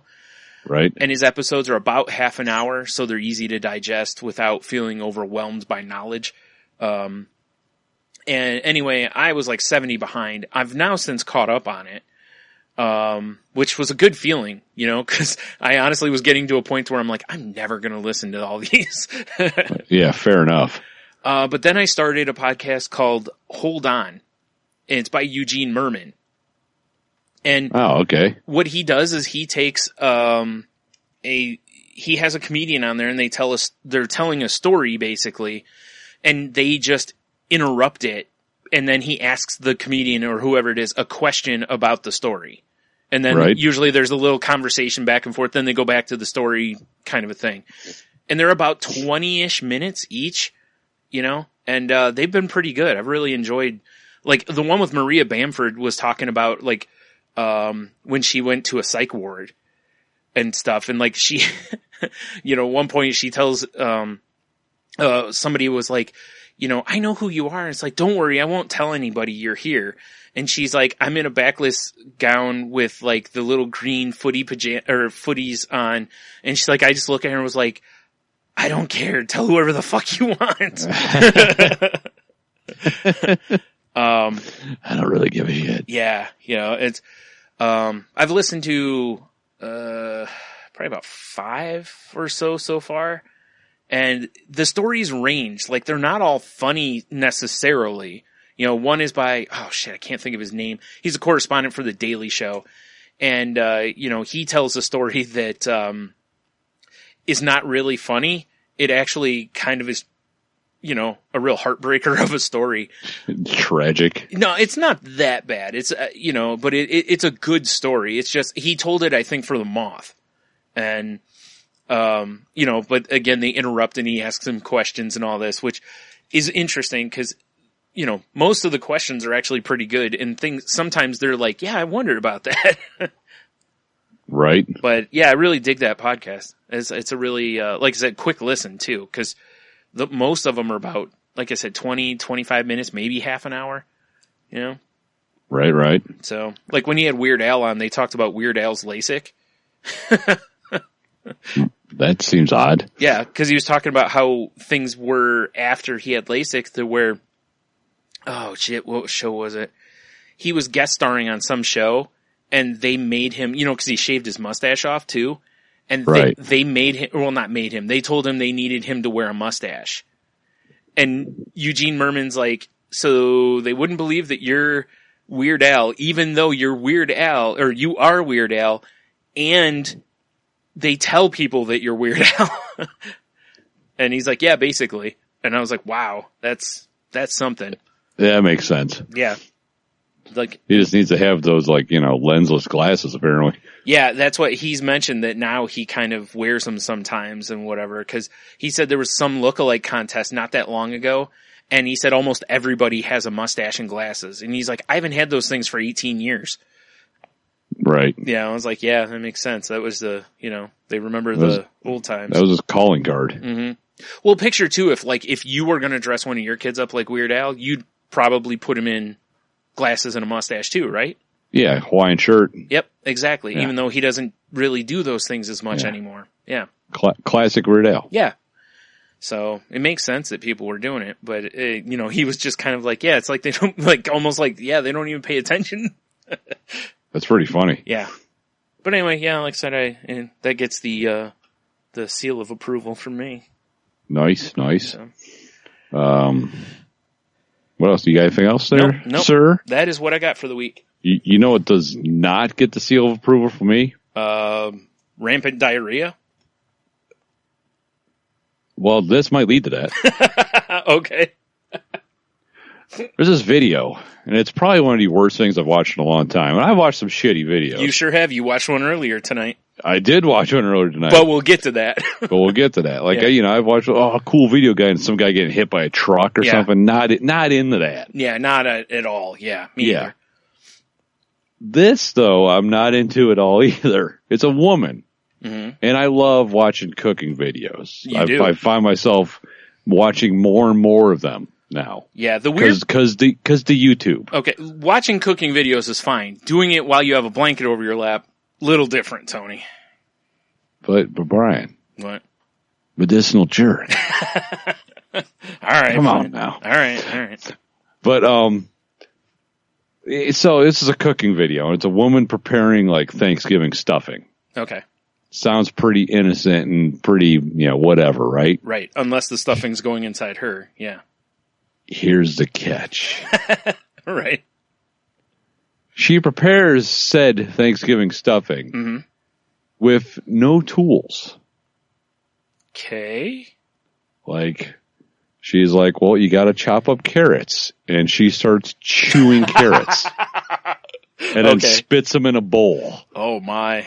And she does this with all the ingredients. Wow. And then she's like, well, and then you got to bind it with eggs. And she puts a whole egg in her mouth and swishes it around. Oh. She warms up the butter in her mouth. It's fucking insane. Oh, yeah, right. Yeah. Like, I'm sitting there watching it and I'm like, is this happening?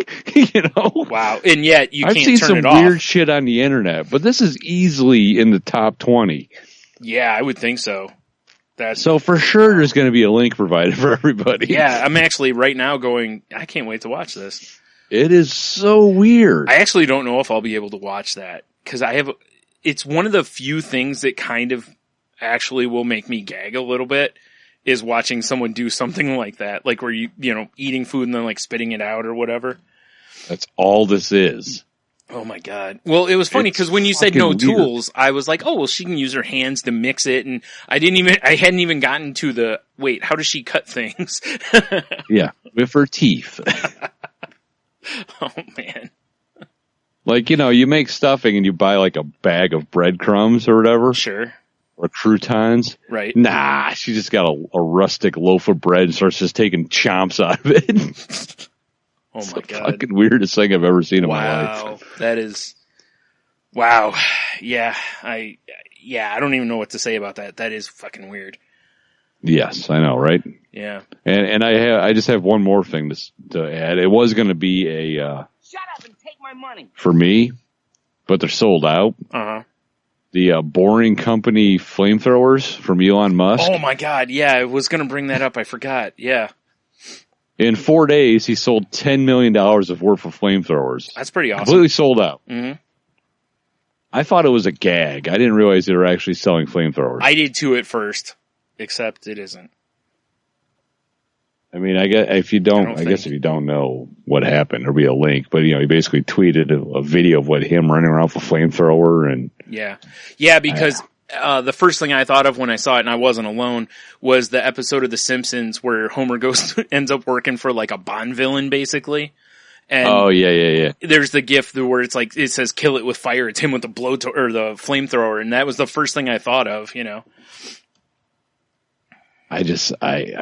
I cannot believe it's actually a thing, and I kind of wanted one, but at $500 price point, which, I mean, in the grand scheme, that's not bad for a flamethrower. No, but our Patreon's not giving us enough for that, so. No, that's true. We need flamethrowers. We need salty language flamethrowers. Because, dude, how great, well, the kids will love them. Nice. How great would that be, though, if we had the money and we just get a flamethrower? That'd be great.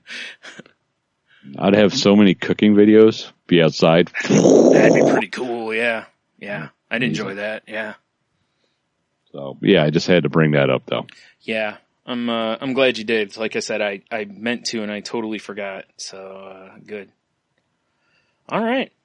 Well, we should have done our Super Bowl pick last week. That way it would have been out there before the game. Oh, yeah, you're right, we should have. But, well, I mean, if y'all listen to the enthusiasts that came out, we did do our Super Bowl picks on there. That's true. Yeah. And realistically, I think last year we did something similar, and I think I tweeted out what our picks were. That way it would be on record before the Super Bowl, kind of a thing. Right. So fair enough. No one could say we picked later. But it is on the enthusiasts. But, real quick, I mean, it's Patriots, Eagles. I picked the Patriots to win. Same here. Yeah. I don't think that's, I don't think there's no stopping Belichick and Brady this year again. Yep. So one more year. Yeah. Whatever. No. Basically, right? Let's see. Yeah, I guess it's time for the Cue the W, no? Indeed. Which was last week. We asked y'all to let us know what the worst song ever is, which will all be assembled in some sort of sexy playlist. Yeah. So on Face page, Brian, I've got our buddy Big Dev. He says, hands on, it has to be What Does the Fox Say? Want to slowly slide an ice pick into each eardrum when it comes on. Yeah, it's certainly not a song I enjoyed, but I don't know about worst ever. Right? It's pretty bad, though. All right. Jeff from Hobie, he says, anything about sexy tractors or riding cowboys. Fair enough. Yes. I'm not going to argue him on that one. Let's see here. Andrew, who's husband of Gigi. Right. That's a podcast throwback. Sure is. He says, my heart will go on, Celine Dion. Wasn't that great in the first place, and then played enough to make my eyes twitch. That's definitely on my list of songs that I never want to hear again. Because again, Video Store, we had the running promo reel that basically every 15 to 20 minutes or so, that played for a month from noon till 9 each day. So, not that I was ever a big fan of Celine Dion anyway. Right. Philip, he says Friday by Rebecca Black. Tough to argue that one. It's pretty And awful. then he had to, it's pretty bad. Yeah. Friday. Whoa, is she here? Yeah, no, right? And then he had to add in also, which may be unpopular, but anything by AC/DC. They're just the worst. Oh, see, I'll listen to AC/DC before I'd listen to Def Leppard, so I don't know. There you go. He should go to Dark Horse Brewing where they have the big sign taped to the jukebox machine that they will skip any AC/DC that gets played. Yeah, they were after my own heart with that one. Yeah, it's pretty funny. Actually, I don't hate AC/DC. I would listen to them. I don't seek them out to listen to. Right? So, Def Leppard's a different story, though. If I had a bar, Def Leppard would be what that would say, and I would definitely hold to it. Right. Joe Keating, he says Gangnam Style. Yeah, fair enough. Yeah. Hard to argue that one. So here, Blaine Garrison here, he says Bohemian Rhapsody. What? I know, right? Controversial pick there, I feel. Very. Yeah. I have a feeling that would inspire a lot of hatred from people. Probably. Yeah. Chris Swedinsky, Obladi. Beatles pick. Why don't I remember that? Obladi, Obada, life goes on. Oh, okay. Or is that Wings? I don't even know. Definitely it was Paul Wings, McCartney involved in some fashion. Yeah, fair enough. Valerie, she says Brown Eyed Girl. It's a song I've heard way too many times over the years because it's used a lot in karaoke, or it was. I don't know if it is now, but it was used a lot in karaoke because, a guy's got to get up there and sing it to his girl, Yeah. Meanwhile, she's got like green eyes or something. Right, yeah, probably. Yeah. She's my black-eyed girl. He just beats her. Oh, man. It's horrible. It's a bad relationship. That took a really weird turn. I know, right? Jeez. And then last but not least on Face page, our buddy Nathan, he says Barbie Girl. Yeah, it's pretty awful. That's pretty terrible. It is a pretty terrible song. So that's what I have going on Face page. I'm a little surprised because for the most part, I don't think there's a lot of controversy there other than Bohemian Rhapsody. And I guess maybe the AC/DC thing because, right. There's a lot of people that love them. So I feel like AC/DC is kind of polarizing. Yeah, I agree. Bohemian Rhapsody, I don't know that I've ever heard a person say they hate it. So that's very interesting. Yeah, right? Huh. Fair enough, though, all right, over on Twitter, I got 2.7 million responses. No, I'm kidding. At Pink Camoto says Butterfly Kisses, which I'm totally on board with that one. Right. Like for a while, every wedding you'd go to, that was being played and ugh. Anyway, Diablo Con Queso, on Twitter says, Picture. He said, it's the worst song of all time, and if you've ever heard a middle-aged drunk couple karaoke that song in a bar, the size of a storage shed, you won't argue with me. Fair enough. And I had to ask, because I wasn't sure, because, Picture, I feel like there were other bands that have a song called Picture, so I want to make sure I got the right one. It's got to be Kid Rock, right? Yeah, it's the Kid Rock Sheryl Crow deal. Yeah. Considering over the weekend I heard a middle-aged drunk couple karaoke. Nice. Sexy. I bet that got the old, somebody got the old Rogering at home. Oh yeah. He took it well, I'm sure. At Lipstick She Barbie. put on her moose belt. Yeah. The old moose belt. Damn it. Yep. At Lipstick Barbie 1 says Barbie Girl by Aqua, which we've already had, so there's 2 votes. That's trouble. Yep. Jeez. All right, sorry. At What Joe Talking About says Anything by Creed, which, wow. Yeah, controversial, right? Super controversial, Brian. Yeah. I thought I had it. I was waiting. Somewhere. That's why I didn't move on. I was waiting for something. I know, right? God damn it. Cut this out. Oh, there you go. There it is. I got too many sounds on my finger. Yeah. I know when someone's like Creed, I greet them.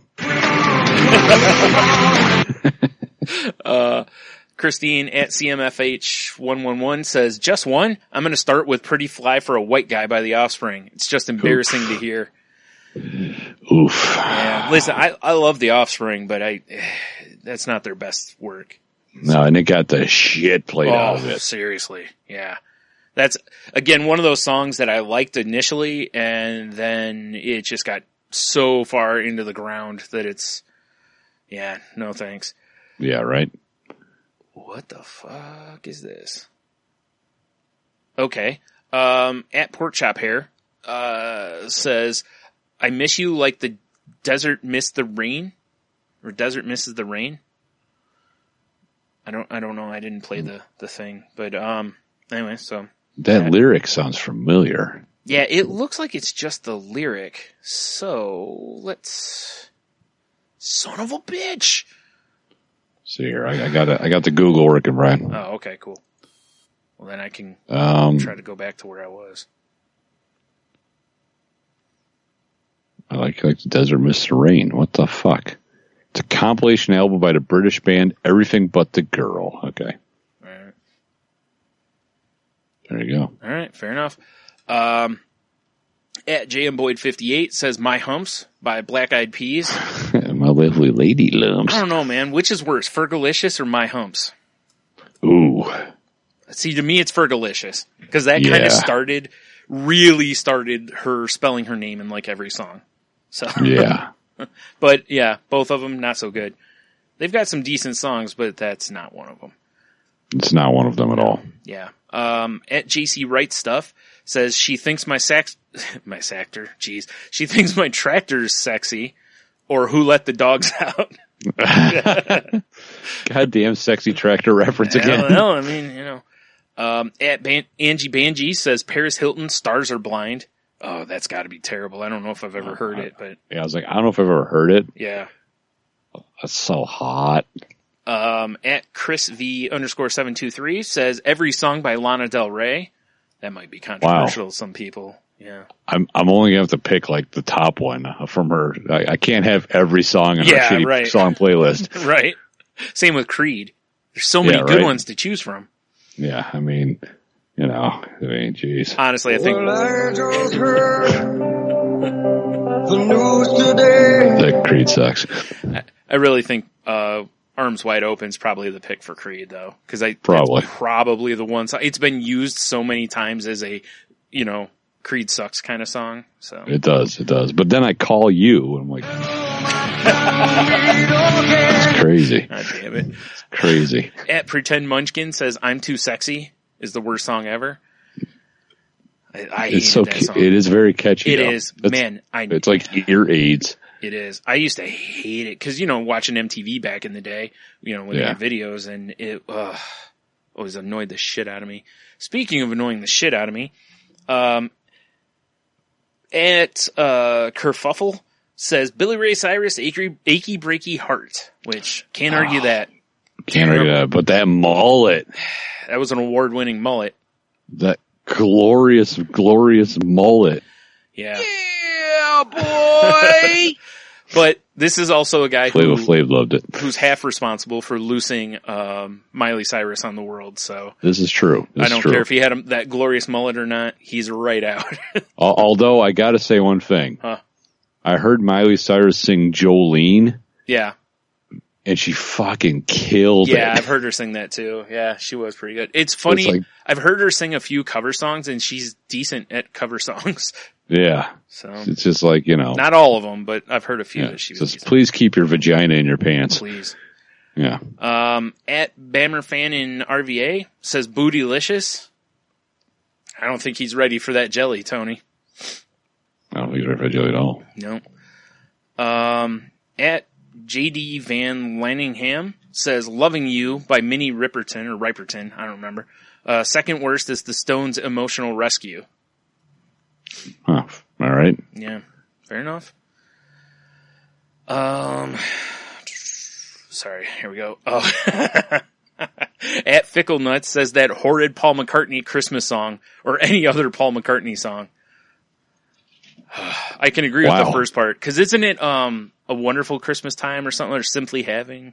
Yeah. Yeah. Oh, I hate that song. Yeah. I can't knock Paul McCartney too much. At least the Beatles Paul McCartney. Some of the other songs he's written, I'm not as big of a fan of, but yeah. Like, is the one where I was just going to make something up. I got nothing. Moving on. You could use Live and Let Die. Oh, yeah, I guess so, right? At Lise Mc5 says, this Housewives of Atlanta tragedy, tardy for the party. Like the show itself should have never happened. She's right. That's a god-awful song. I didn't even know that. They made a song. What, someone in the house made a song? Yes. Oh, god damn. Because, anytime someone gets the tiniest bit of fame now, they immediately think they can release an album. So. Right. I can't wait for us. At Flashy Taser says all of Nickelback songs. Oh, once again, I'm going to have to just pick the top one. Yeah, good luck with that. All right. Actually, it's probably pretty easy. I forgot the name of it. Their first hit pretty much is the one. It was like, something like a rock star. It's like that. Like everything's about the same. That's one of them, but no. Yeah, it's like something lumberjack. Like what? That's weird. Yeah. I know, right? At Chiaroscuro Girl says, Big Mountain, Baby I Love Your Way. Wow. Yeah. Might be controversial some. Kerfuffle also said, Life by One Flew South, which I don't know that I know that song without looking. I'm familiar with the cereal. It's delicious. Damn it, Tony.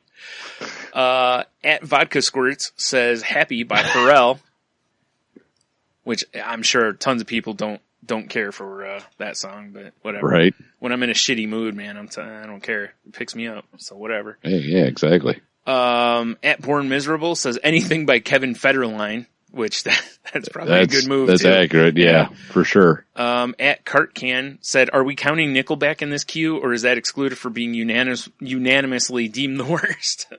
Wow. All right, so I need 2 Nickelback songs and everything now. At Idle Daylight says Unchained Melody. God, if I never hear that again, it will be too soon. Well, I could see that. It's a little controversial, but it was heavily played after Ghost. Heavy rotation. Oh my God, so much. Yeah. Yeah. At Boog Tweets says, Friday, which, again, tough to, I'm not going to argue with that. At just_Julie C says, I don't want to miss a thing by Aerosmith, which is one of the other songs that from the video store that I could never hear again. So yeah. At Just Some Girl 81 says, Tub Thumping. Wow. Right on. Yeah. I could see that actually. Yeah. I'm trying to scroll down. It looks like there's a few more maybe. At Illiterate 2 says, don't know or care to know the name of it, but it's by Blake Shelton, and it has the repeated phrase, chew tobacco, chew tobacco, chew tobacco, spit. Wow. I mean, the lyrical genius. It's pretty good, yeah. Holy shit, the writing is incredible. Yeah. I mean, I'm just going to say it. I don't give a shit if people like it or not, but most current country belongs on this list. Yes. It's such garbage. And I'm no country fan, but the lyrics are so bad. If you want to go with country that'll make you, put a little shimmy in your step or whatever. Yeah. You got to go with like Wheeler Walker Jr. Right. Yeah. At least he's talking about, eating pussy and kicking ass. Right. Hilarious. Just like Johnny Cash used to. If you haven't listened to any Wheeler Walker, I highly suggest it. All right, so even if you're not a country fan, it's just funny shit. The next one here, little controversial, but I can also understand it. At Rev Big Baby Huey says anything from Five Finger Death Punch. Yeah, I had, when Five Finger Death Punch first came out with, was it the Bleeding, the Lumberjacks, the Rockstar, whatever it was. I was like, oh, that's a cool song. And then everything was like, oh, it's Five Finger. Yeah, okay. Kind of all it's the Five Finger formula. All sounds kind of the same. Yeah. Yes. And the last one I have from Twitter is at JoJo_Lovejoy is You Light Up My Life. I can live with that one. I hate that song. Right? I just don't like songs that are like that. It's just too light and whatever. Got like something with some grit, damn it. Goddamn right. Yeah, so that's all that I see on Twitter. That is extensive. Yeah, let me double check, make sure that no late. Now, you know what I noticed wasn't on the list? Did Heno not send one in? I don't know, Brian. I didn't see him on here. Well, Heno, I hope I didn't miss yours again. It was definitely not on the list because we would have immediately blocked anybody who mentioned this song to be the worst song ever. What's that? You damn right. You damn right. Yeah. Goddamn right. You know what? I'm really surprised. No Green Day. Oh yeah, because for sure, right? Green Day's been ragged on by so many people for all a bunch of their stuff sounding the same, and various songs of their people. There's people just want to murder someone when they come on. So yeah, I'm a little surprised. That's fair. None came from there, but that's all right. Let's see, and this one I wanted to read last because it's tough to argue that this isn't the winner. But Fluffy Bunny Ash sent this to me the other day, and it's by a group called the Detroit Grand Poobahs, and the song is called Sandwiches. And I immediately sent it to Tony and was like, you have to watch this, because it is a terrible song. The beat to it's not good. The lyrics are, for the most part, shit. And but it really kind of qualifies under the so bad it's good to me kind of thing. Yes. So I don't know. I certainly won't forget it anytime soon, but no. It's got some here. I actually have the lyrics here. Oh, beautiful. So I'm going to just read the lyrics, it says, I know you want to do it. I want to do it too. Out here on the dance floor, we can make sandwiches. You can be the bun, and I can be the burger girl. I know you want to do it. We can make sandwiches. So make your thighs like butter, easy to spread. That's genius right there. And we can make sandwiches out here on the dance floor. Come on, we can do it. We can make sandwiches. Repeat times 5. I know you want to do it. That's the kind of level of stuff we're working with here. Yeah. So good. I mean, it ranks right up there of chew tobacco. Chew tobacco. Chew tobacco. Spit. So good. Yeah. So good. I highly encourage, if you don't listen to the rest of these songs or watch videos or whatever, make sure you watch this one. This one should have its own spot in the show notes. Yeah, I'm going to do that. yeah, all the other songs I'm not going to put in the show notes, but that one for sure will be in there. Cause wait until you hear the vocals of the guy. You'll really appreciate that. Also, like Tony pointed out at one point, this guy's just, playing, hitting a girl's ass with, hot dogs. Yeah, like drums. Yeah, cause they really are kind of beating you over the head with this is all sexual innuendo, even though they only, there's actually only 3, things that are sexual innuendos in it, and the rest is just repeated. And the butter line is terrific. I mean, yeah. And it's unfortunate. It's only, it shows it only as once in the lyrics, but it's in there twice, I think. Yeah, for sure. But yeah, that line cracked me up. But yeah, the video is something. And listen, we've brought you some very interesting or weird or bad songs, over the years, but this is one of my favorites. This joins the pantheon of the weird and the odd songs that I enjoy. Yeah, me too. Like Ms. Peach's Fried That Chicken. Yep. Ice JJ Fish on the Floor. Yeah.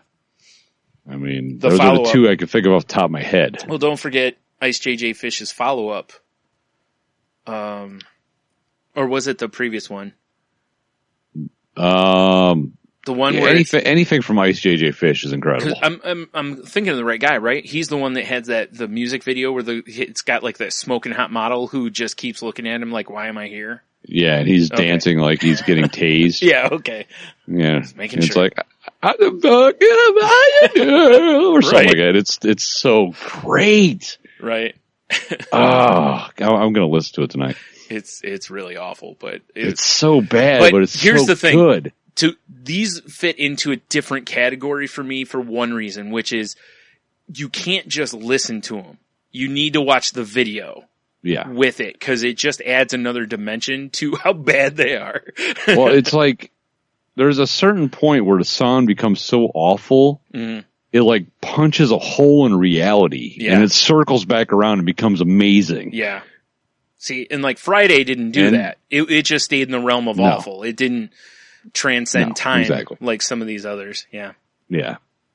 Much like the Detroit Grand Poobahs with sandwiches. And like I told you, I'm kind of curious now to go listen to other stuff of theirs just to see if there's any other gems in their catalog. Yeah, I mean, you never know. Especially on YouTube, where I can watch various videos of theirs. But, man.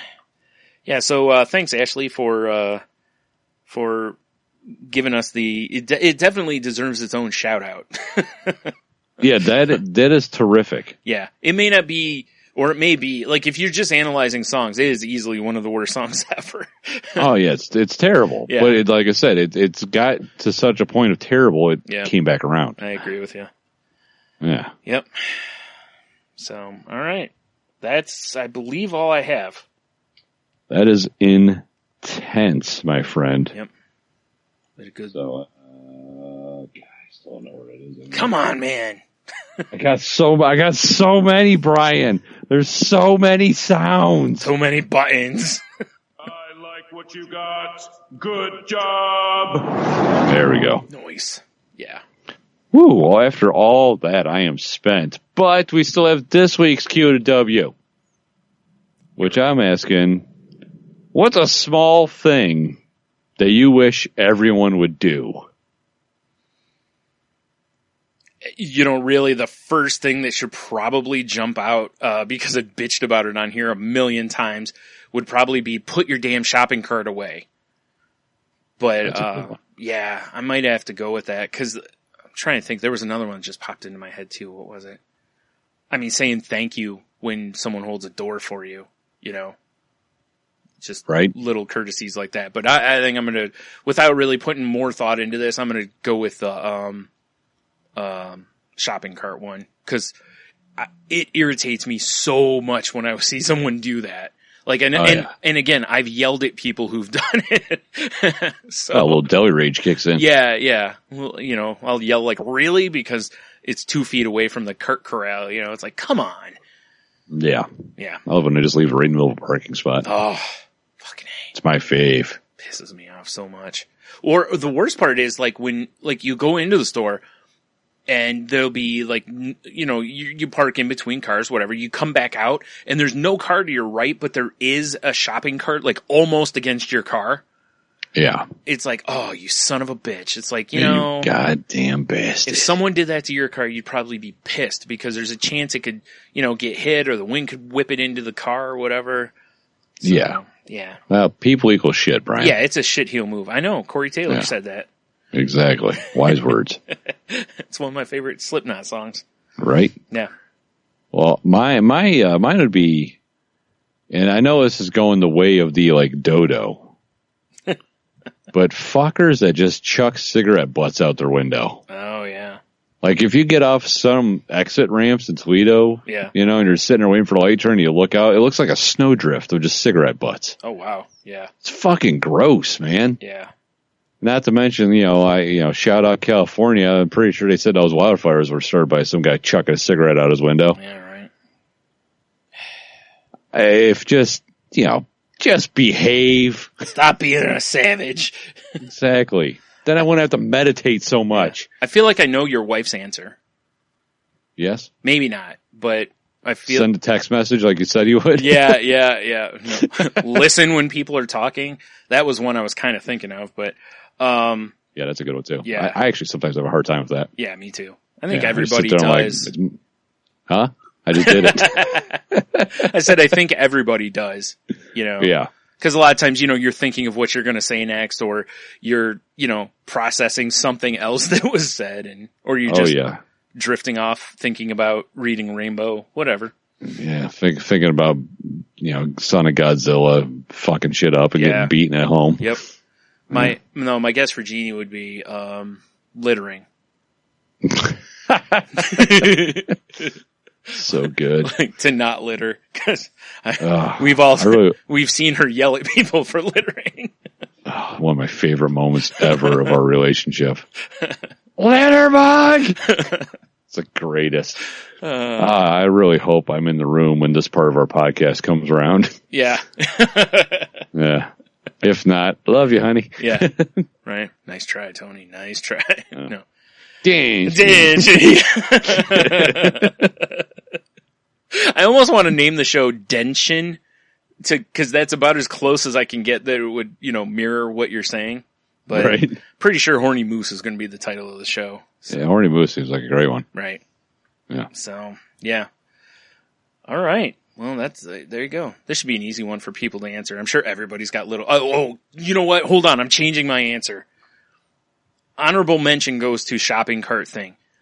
Chew with your mouth fucking closed. Yes. How did I not immediately think of this? Because I have misophonia or whatever the hell it's called, which is like certain noises drive me to rage.